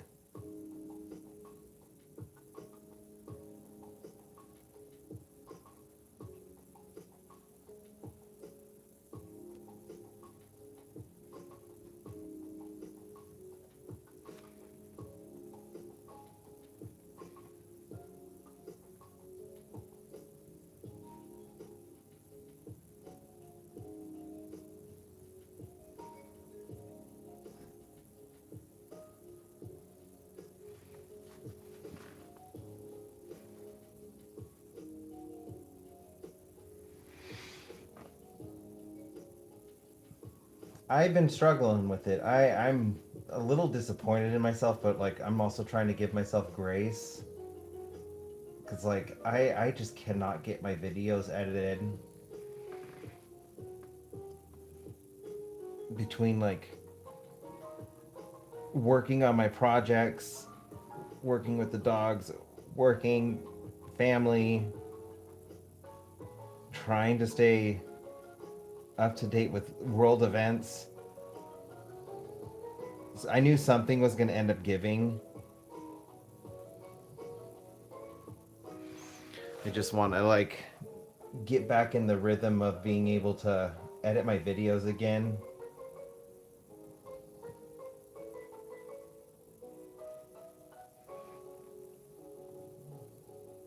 But my issue is like when I'm sitting there editing, I just sit there and I'm not editing, I'm just staring at the screen. And if I force myself to just stare at that screen trying to work, I end up getting a migraine because I'm just staring at the screen doing nothing and it's just the same image over. And I don't want to do that. And then I don't feel productive. So then I get hard on myself for that. So I try to do something else that I feel is productive.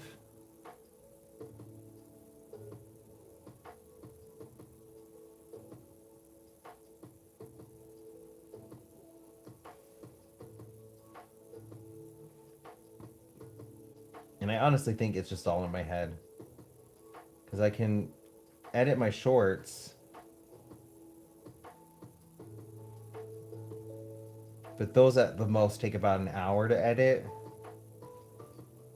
Whereas like my longer videos, they'll take upwards of like 16 hours.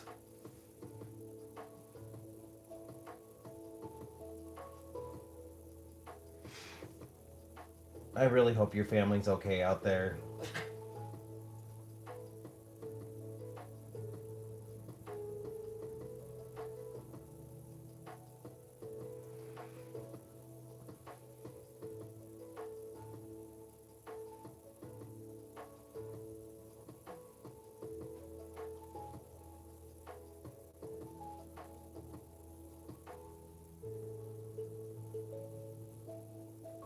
I only have one friend who has family out there.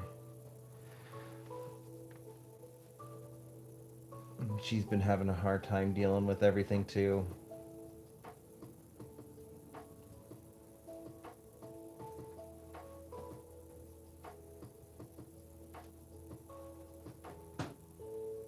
Although she says that she feels something a little bit different than like back in 2002, 2011. She was like, because she is Middle Eastern, she experienced a lot of ugly from people back in 2002, 2003. And she says this time around, like, she isn't getting that from a lot of regular people like she did before. So she feels like more people are actually like paying attention and not necessarily believing all of the lies, which has given her a little bit of comfort, but she's still really worried about her family.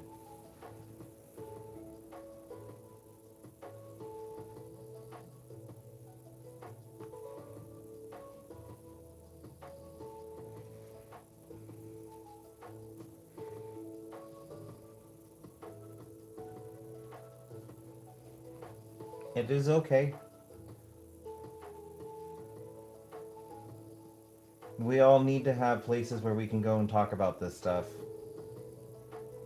Just bottling it up and ignoring it isn't going to be healthy for you, and it isn't going to help the situation. But I think talking about it, one, lets other people know, like, they're not alone in their feelings. It lets your stress out. And it reminds you that, like, you're not alone. It's giving space to those feelings. Even though the feelings are uncomfortable, it's giving space to them. And I always think that's important.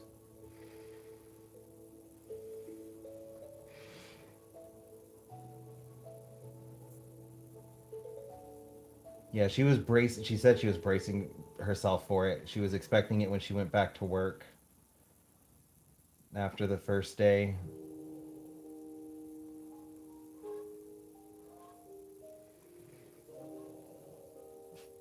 But I'm really glad that she's not dealing with as much ugly, not more than normal.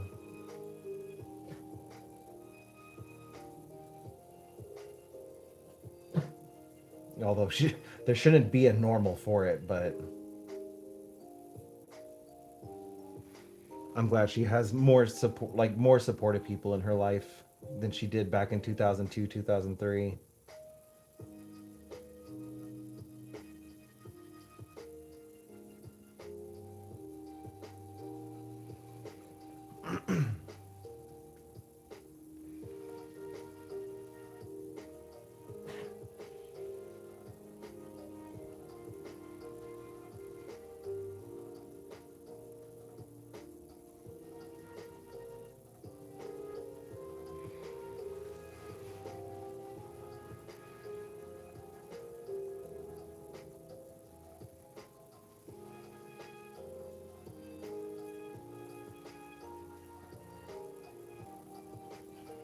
The main thing that's just getting to me about this is just I'm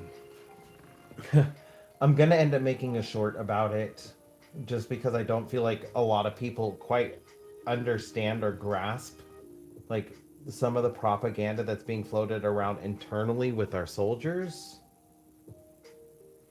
Because, like, I don't know if you saw the news on it, because mainstream media is not reporting it, but it is making headlines that Pete Hegseth, like, told his commanders to tell the troops that they need to prepare for Armageddon, that this war is the result, what they the end goal of this war is Armageddon, to force the coming back of Jesus and use Iran as a beacon, to light it ablaze so it is a beacon for Jesus's return.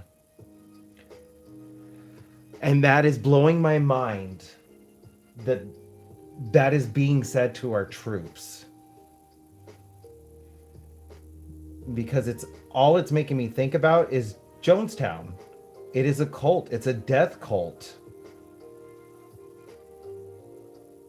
Because that's the same kind of stuff that, like, the leader of Jonestown was pushing out to his followers.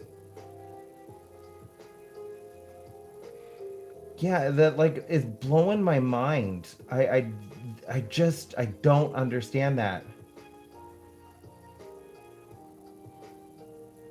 And it's being used to justify pushing this out there.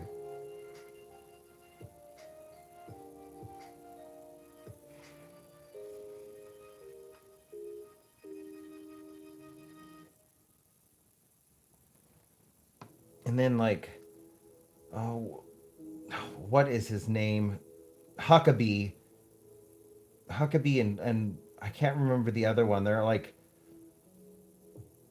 They're the, like, ministers to ensure that Armageddon is reached, and that they believe, like, this is the holy war, that they have to do this for the holy war. Like, I'm sorry, but how is this a holy war? Why would an all-loving God be calling for you to destroy the very thing he created for us?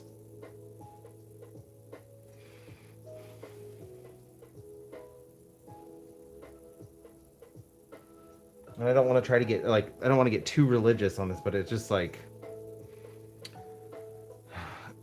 I just, like, why is that the end goal?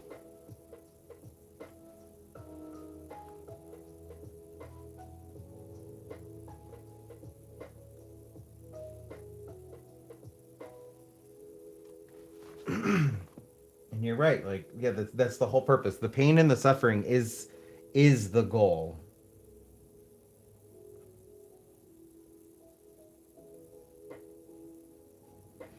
So I've been trying to, like, do a little bit more research into, like, Jonestown, just so, like, I could kind of contextualize this for a short in a way that people might understand, who may not necessarily be seeing the signs.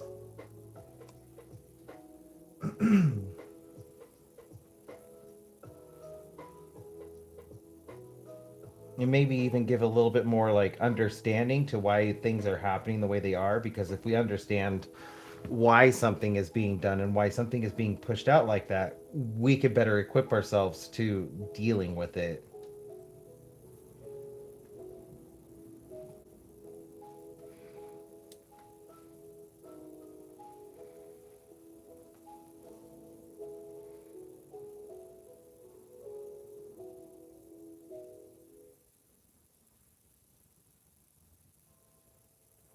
I will just never understand, like, why are you wanting to trigger Armageddon, and why is that, like, why do you get to make that choice for anybody? If it's going to happen, isn't there only one person who can make the choice? Isn't it kind of like against an all-powerful being to be forced into an Armageddon because you're triggering a war?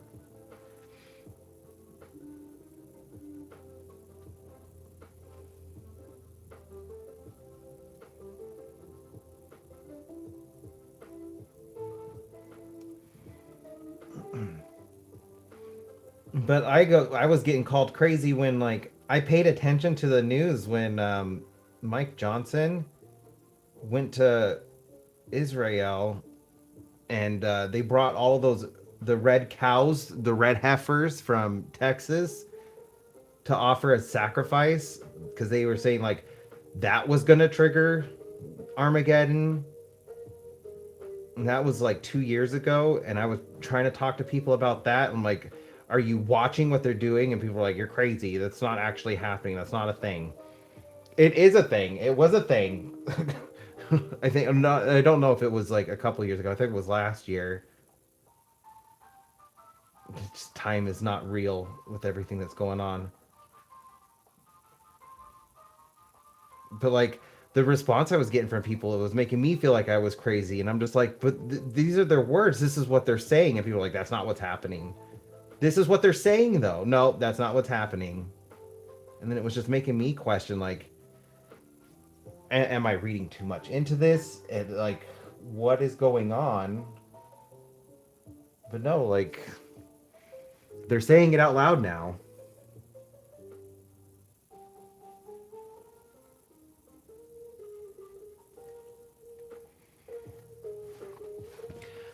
Yeah.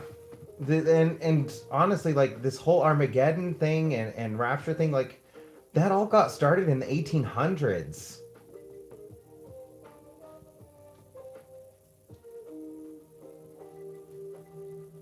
Like the Rapture and that kind of thing, that all got started in the 1800s. None of that is in the actual book.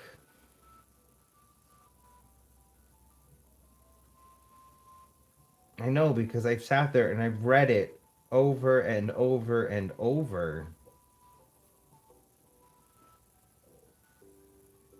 I don't anymore, but I used to have all of the books memorized, like in order, Old and New Testament.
Okay, so now do I want to.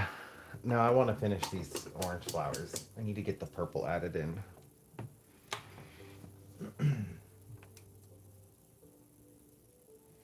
So I want a darker purple for the inside of these flowers.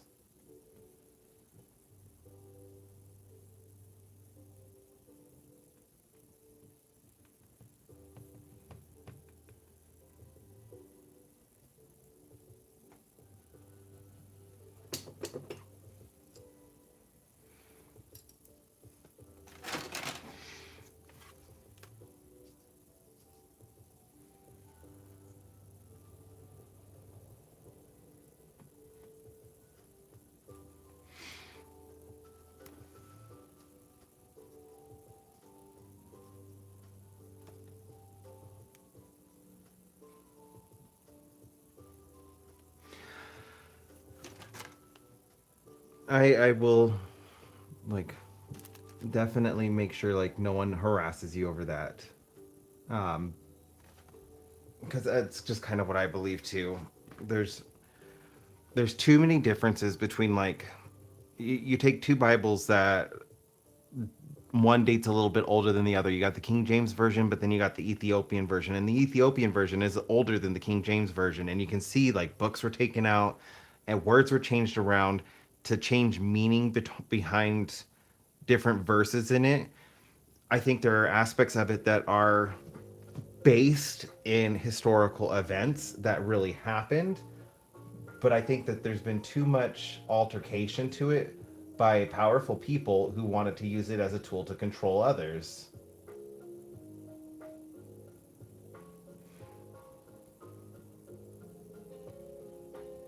Like the one that really got me was in the Ethiopian line. I don't remember which verse it is, but in the Ethiopian Bible, there's a verse that talks about how a king shall not do wicked,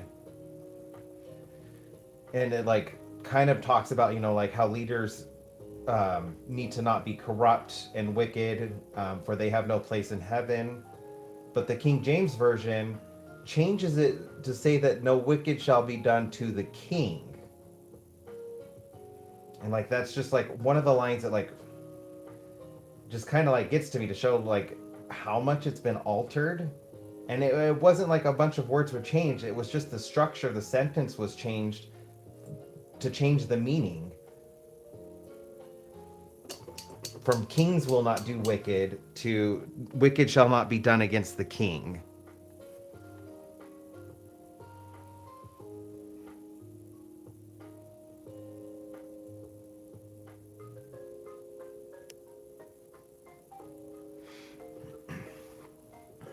Yeah. I saw I want to say I saw something about like that on the History Channel years and years and years ago. They had that documentary like exploring the Bible.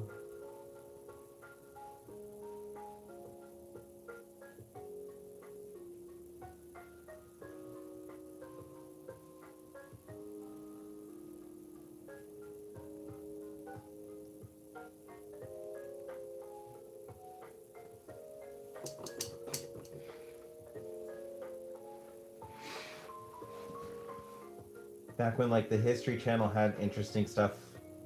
A lot of it was still like kind of fake, but it did have interesting stuff.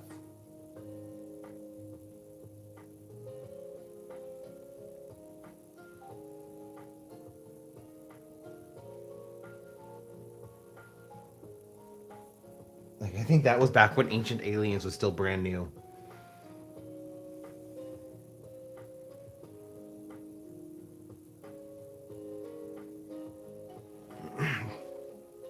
What I think it was you got to remember a lot of this in the Bible was during times when people were still learning and understanding medical medical emergencies, and they didn't understand illness and how it can impact the body, the mind. And so I think what a lot of the stuff was is like early discoveries of some treatments that actually worked against medical conditions that we understand today. I do see miracles today, but they're miracles of science. And I do think that if there's a higher creator, absolutely helping somebody understand that knowledge of, medical knowledge would be considered a miracle. Because, like, we can give sight to people who can't see, and we can make people walk who have lost their ability to walk. And I'm not saying it's everybody, but there are cases of it where we do see miracles. It's just we have a better understanding of it today to know like it's not just an unfounded miracle.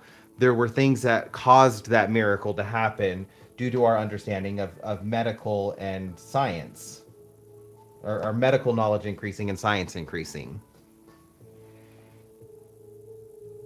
Because like there are plants that can cause you to go blind, and then there's antidotes, and then there's things that you can do to regain your sight before it becomes permanent.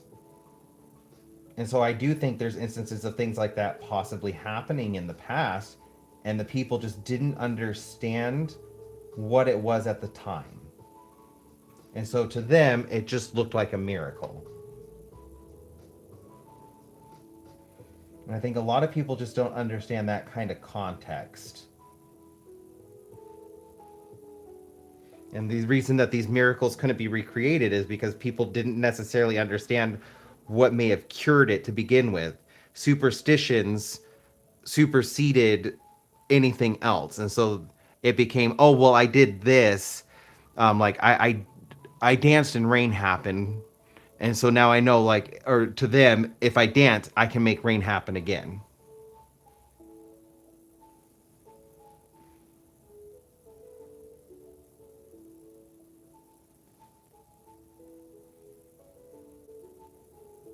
And then it becomes, well, if I danced this time and rain didn't happen, I must not have danced right. And so then, like, I need to dance harder. I need to put more into it. And then that's how the superstitions are born. And that's how things could look like miracles because, well, I wasn't able to recreate it.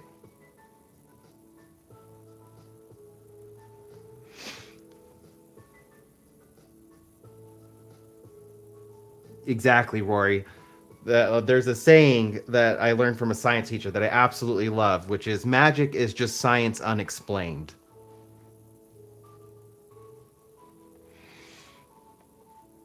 Yeah, that is also a possibility.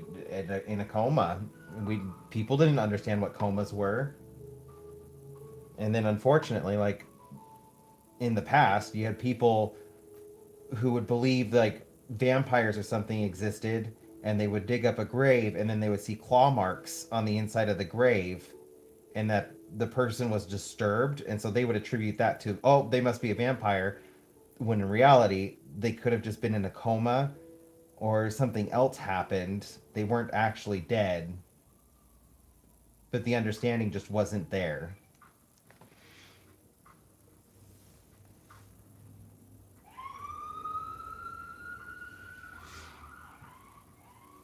Like I remember getting really emotional when I like, what class was it?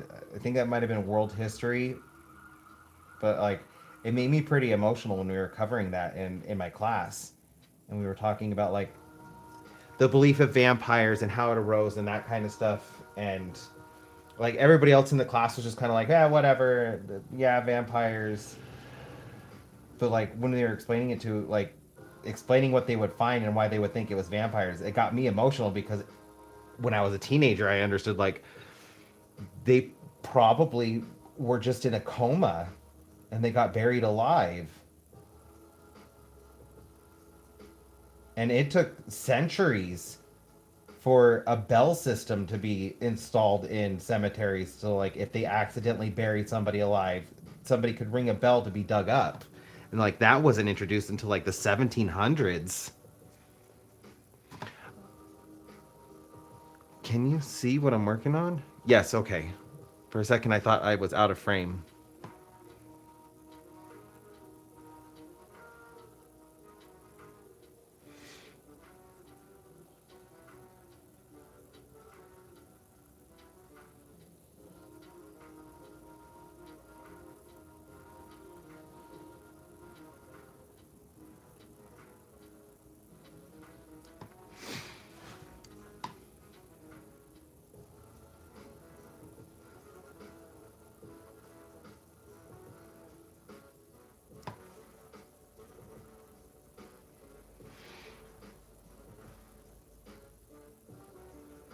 It makes me grateful to like be alive in a time when like that kind of stuff is better understood.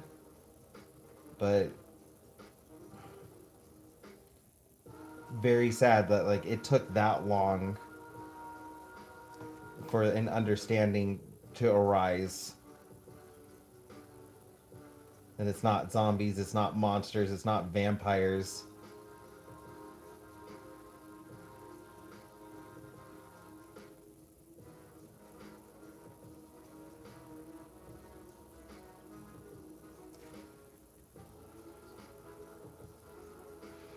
Actually, it reminded me of a documentary I saw in the late 90s. This got me in a lot of trouble.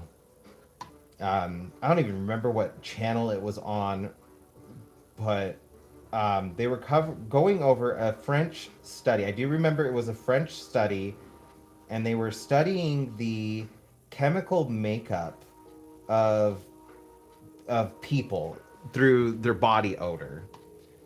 And one of the things that they came across was that like the body odor of a gay man is chemically different than that of a straight man. And so like I was kind of watching it because like I thought it was interesting, and at the time like I was still trying to like understand myself and where I fit in the world, and it was, I thought, an opportunity to better understand where I fit into the world because I knew at the time what I was, but I wasn't out yet.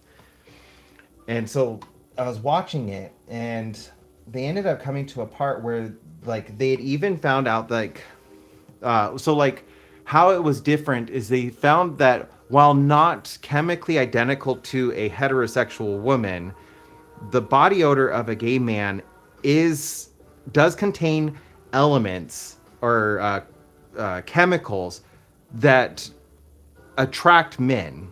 And so like there was a chemical difference in the makeup between a heterosexual man, a gay man, and a heterosexual woman. And that it aligned more with the heterosexual woman.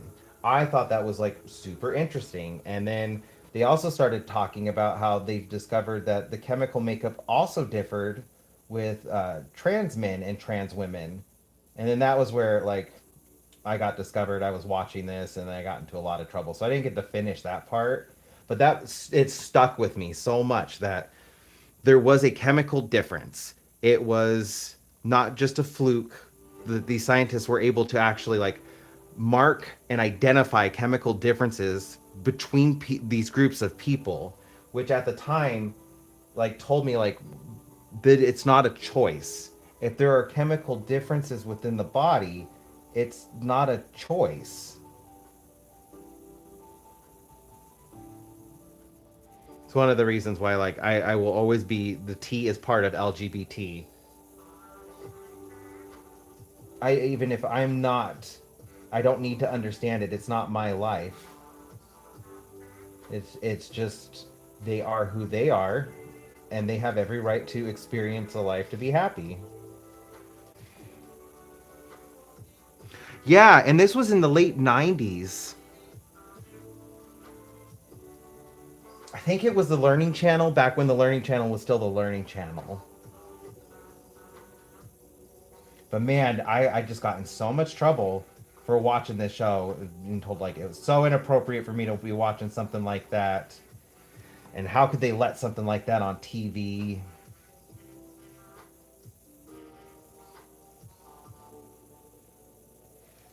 But just like that little thing, it that woke me up enough when I was a preteen. Granted, it was still like struggling to be who I am, but that stuck with me. It stuck with me for a very long time. To this day, it has stuck with me. And I have tried looking for that study again. I just have no idea where to even begin because I don't know French. And I do remember it was a French study.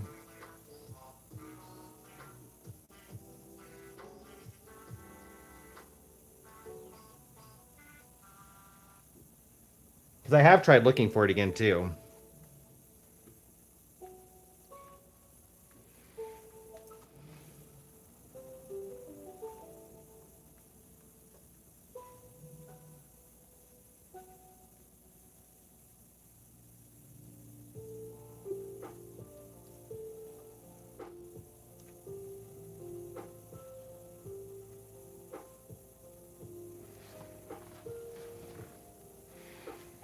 They look like little suns. And it's kind of helping them stand out a little bit more.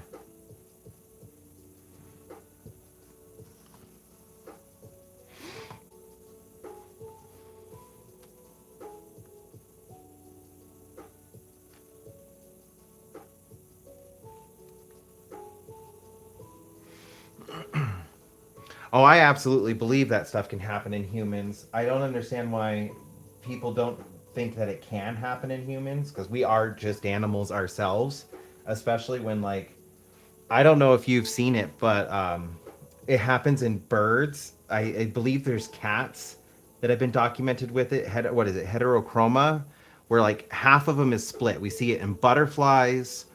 There's fish. I think there's been other crustaceans, birds, and I think it's noticeable in cats where like half of them is male, half of them is female, and it's just like split right down the middle. And you'll see butterflies with one male wing, one female wing. You'll see birds. I think it's real. You can look online, and there's a picture of a cardinal, a well-documented cardinal that's half female, half male. You can see it in cats, and it's just like split down their face.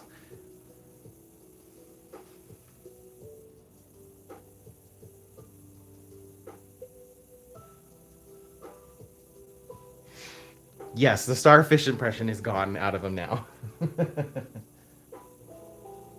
But those kinds of animals have also like really fascinated me, and like I'll do thought, like just think about like what would it be like if that was, in other kinds of animals, and if it's in these animals and it's in like so many different kinds of animals, why wouldn't it also be within humans?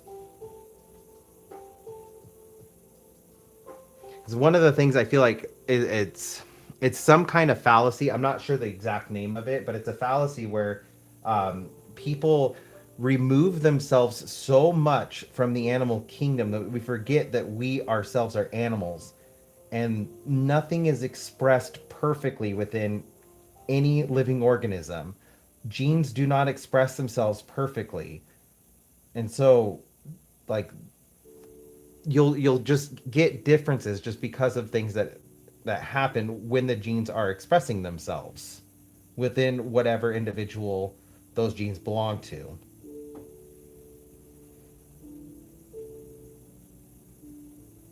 And we get like so many people get hung up on this idea like you're made the way you're made and you just have to accept it, when that's not the case. Genes don't express themselves perfectly. They never have and they never will.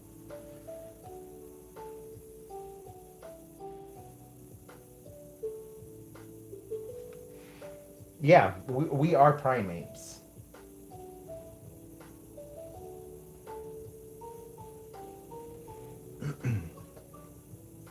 And we are mammals, and if it's in other mammals, then of course like it opens up the possibility for us.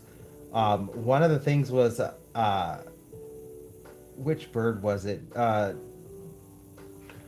Dally.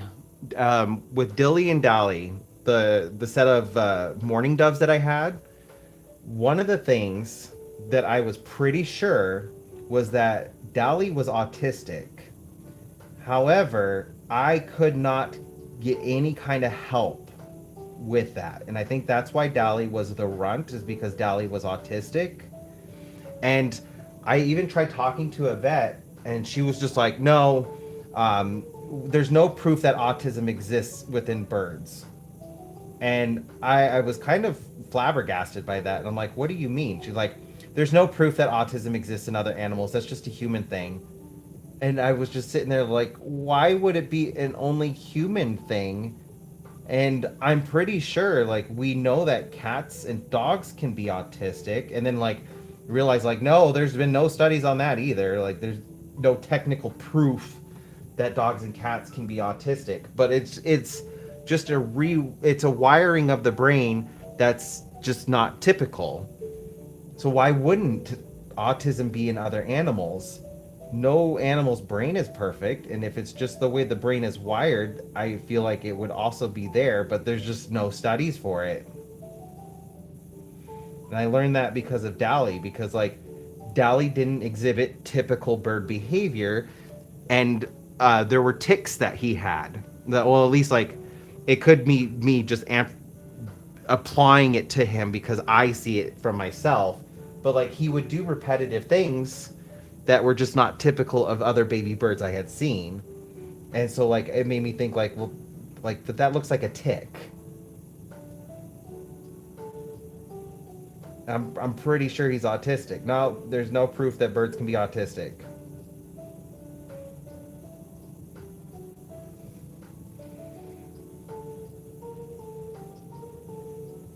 So like I can't sit there and say for certainty that like he was autistic, but it just doesn't make sense to me that that wouldn't be the case in other animals.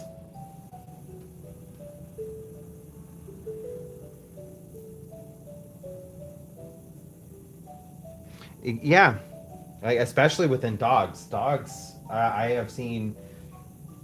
I have worked with dogs before. I've seen plenty of dogs with trauma responses that are super similar to human trauma responses.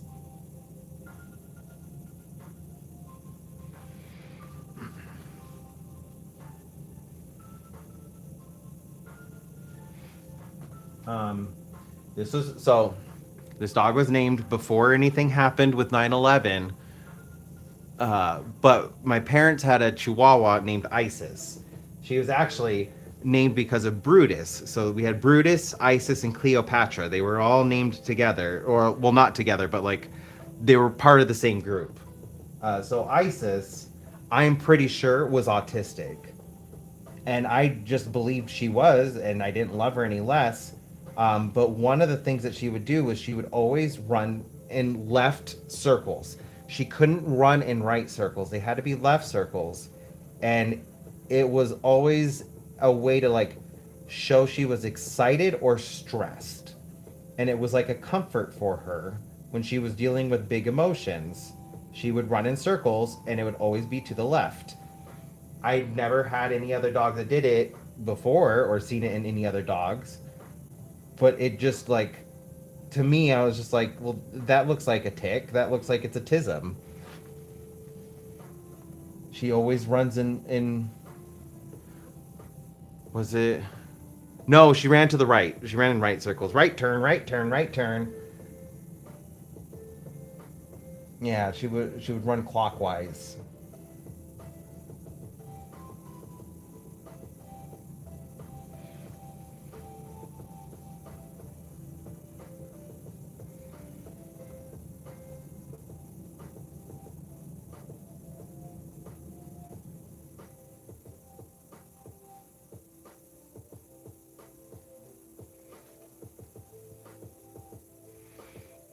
And I didn't love her any less. Like I just this was even before like autism was such so wildly or widely like accepted a lot more than it was in the past, but it wasn't like still like it wasn't really talked about it still. But I just like I just assumed she was autistic and was like, okay, you got an autistic dog. I still love her. It doesn't change anything about her, so I'm just gonna love her the way she is.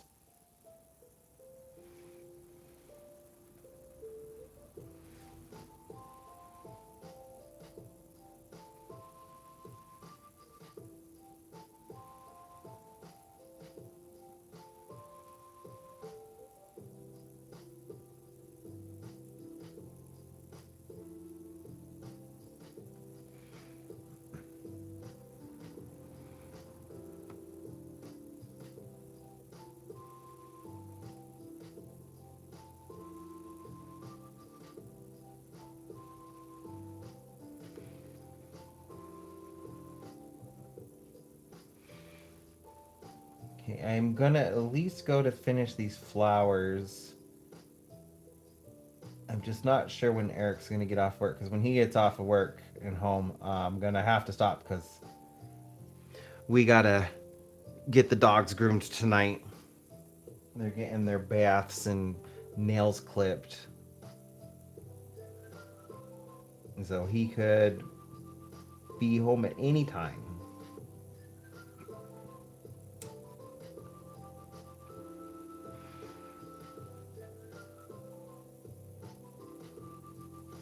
Oh, I also have a moth to find. That's right.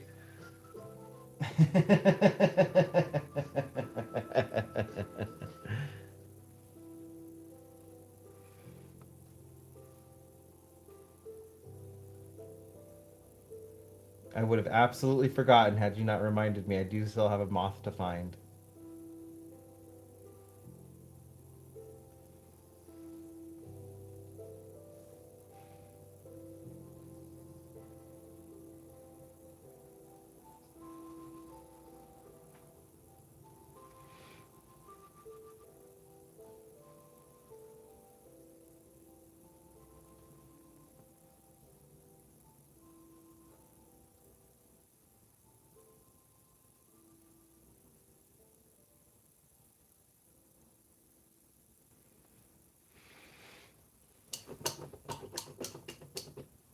I need to go rinse out my water really quick. I will be right back.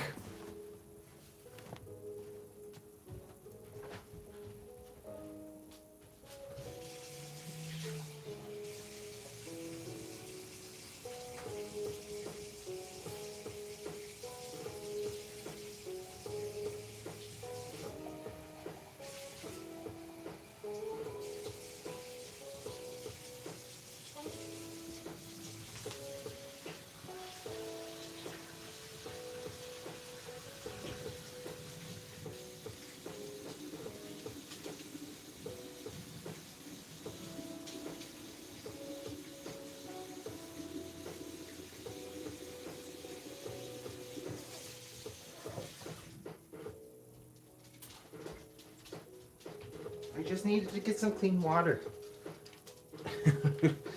I promise you guys do not want to drink this water. I promise.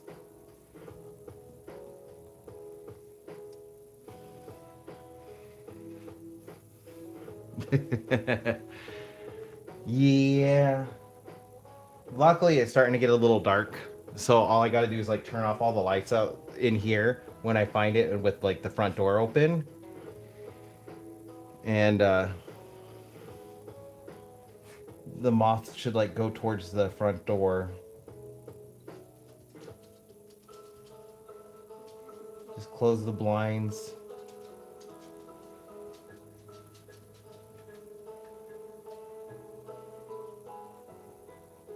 Make the outside look more appealing.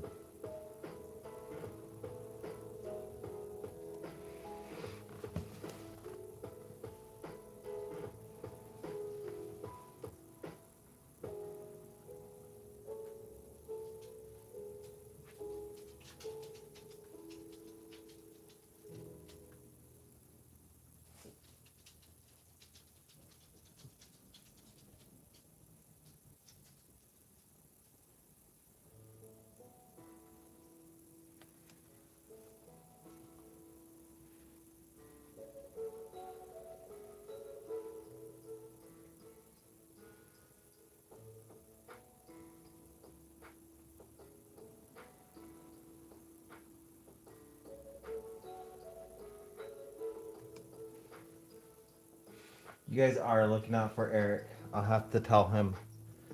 Chat looks out for you, Eric.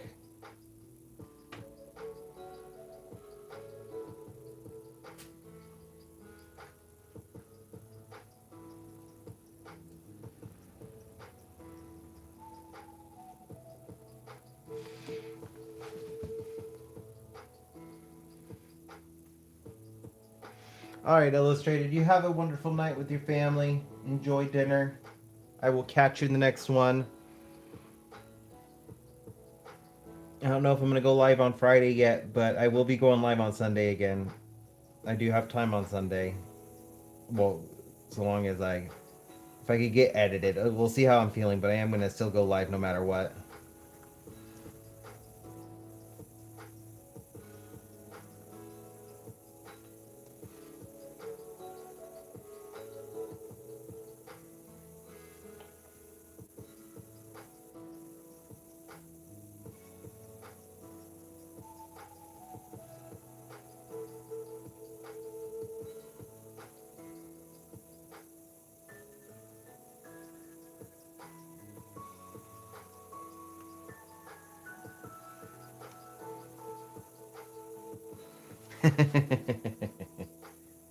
Hopefully you can get them done, but if not, that's okay.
Let's see, are you all?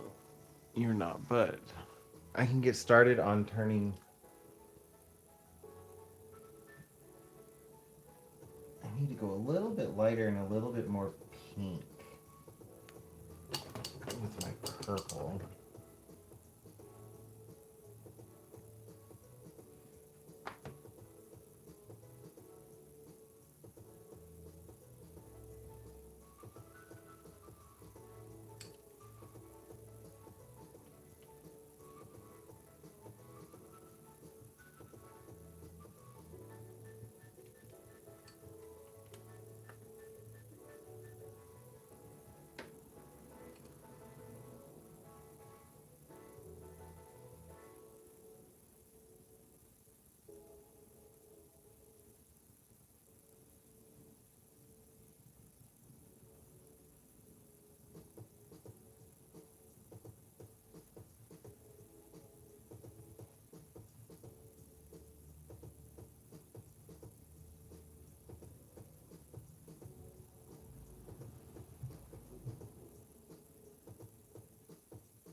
Okay, I'm gonna start turning these into the right kind of lilies.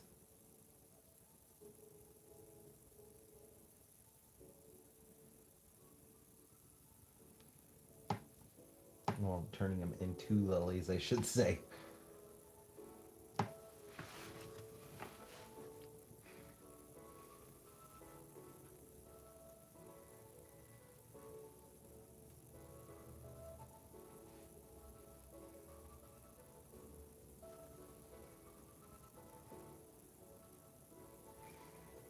Yes, it's almost time. You can't say the word because then they won't leave me alone. Once I acknowledge the word, they're letting me know they're hungry.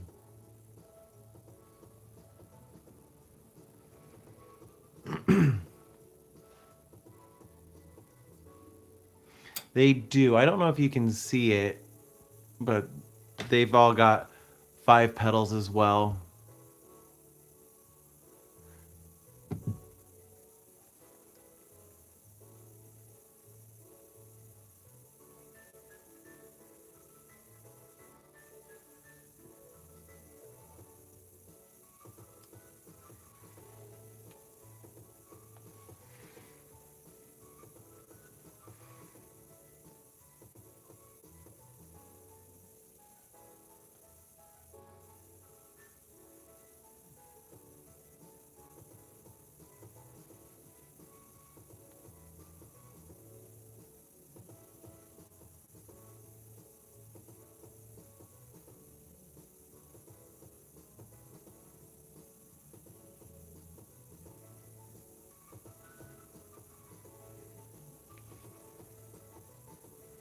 And then I'm going to go over the outside of the petal with like a light pinkish purple so that they stand out from the green a little bit more. So I needed to add some more red to the purple. It's going to help them stand out.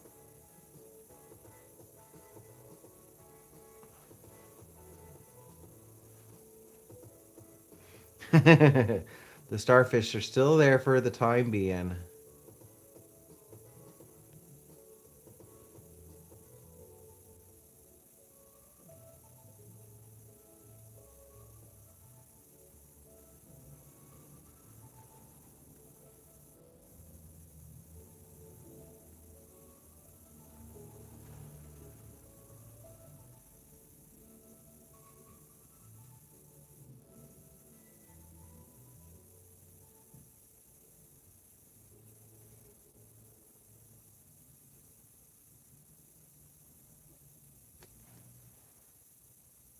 Slowly phasing them out though. They're gonna get their time to shine in a different painting.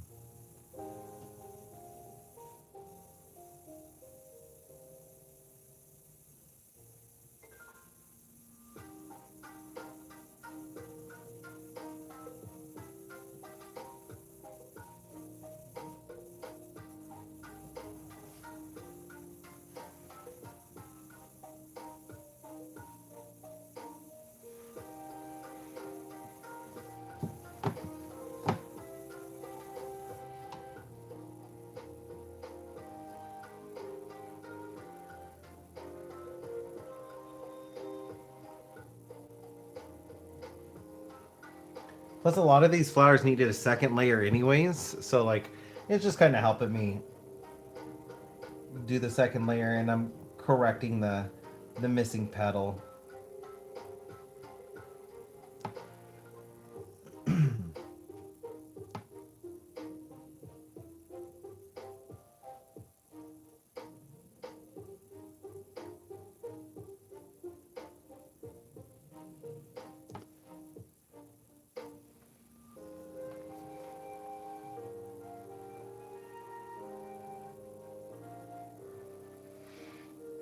Yeah, I could just see the shine from where the wet paint is. But then once it dries, it's gonna kind of go away. But that's just because they're so close in value to the dark green. Once I outline them in the light purple, they'll really stand out.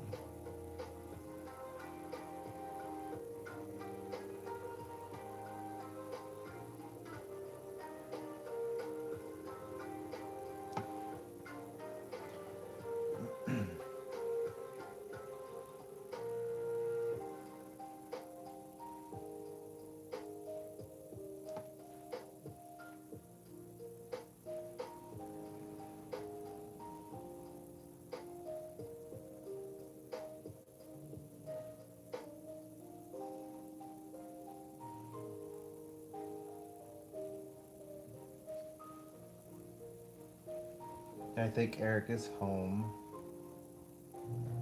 Yep, there goes the garage. So I'm just gonna finish this batch right here.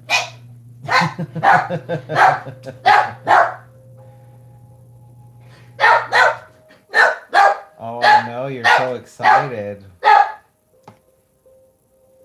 You're so excited. Yeah, I know. You get to see the other daddy now. The other daddy's here now.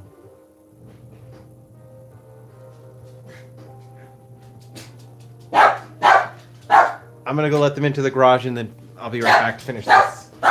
Okay, go get him. Go get him.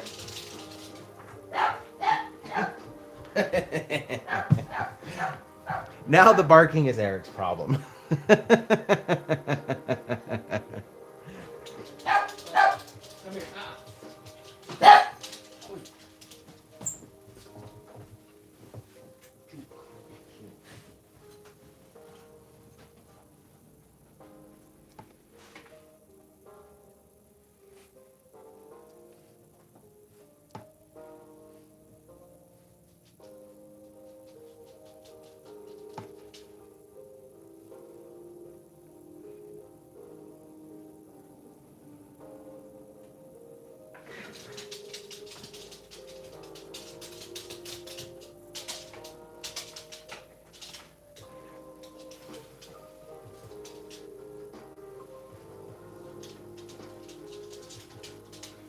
They went potty about an hour and 20 minutes ago. About an hour and a half, somewhere around there.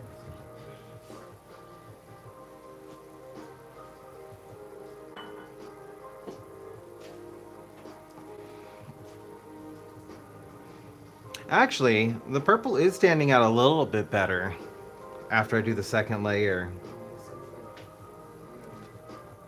You can kind of see though, like, they're just a little bit more of a red violet.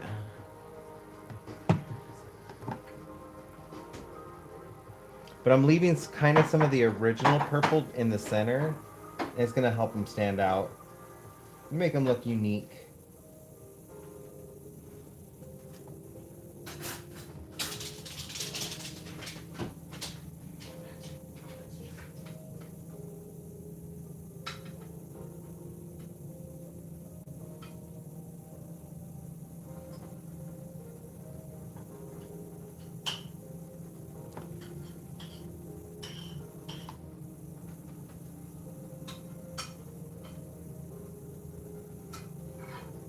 We'll see how tomorrow goes. I might go live to work on this tomorrow since I've got like the paint mixed and ready to go. I'm like, it's gonna be on my mind. I'm like, can I finish it? Can I finish it? Can I finish it? So I might go live tomorrow. Just gotta see like how my day's looking. I'll try to give a little bit more notice tomorrow than I did today.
Hey, how's it going, Travis? Got me towards the end. I'm finishing this little section here, and then I'm gonna have to go for the night. Oh, nice! I saw your reel with it on Instagram. You working on the line work.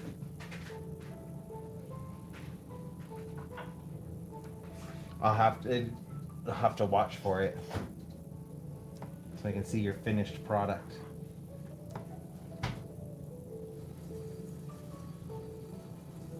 Been working on this painted for a while. Glad to see that it's it's done. It's always a good feeling.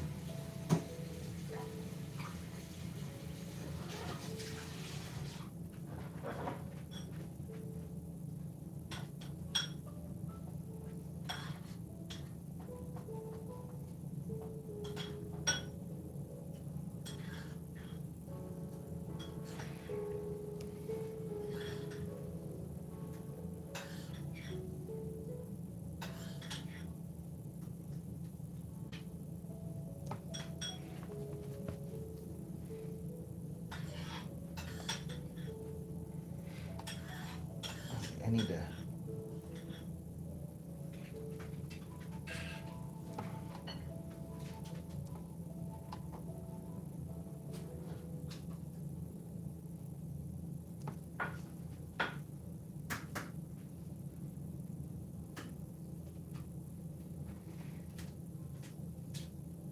Oh, no worries.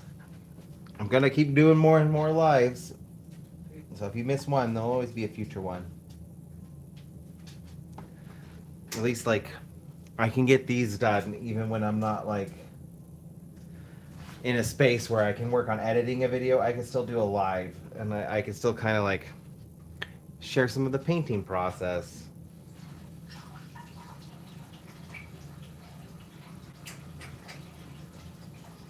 Still be productive.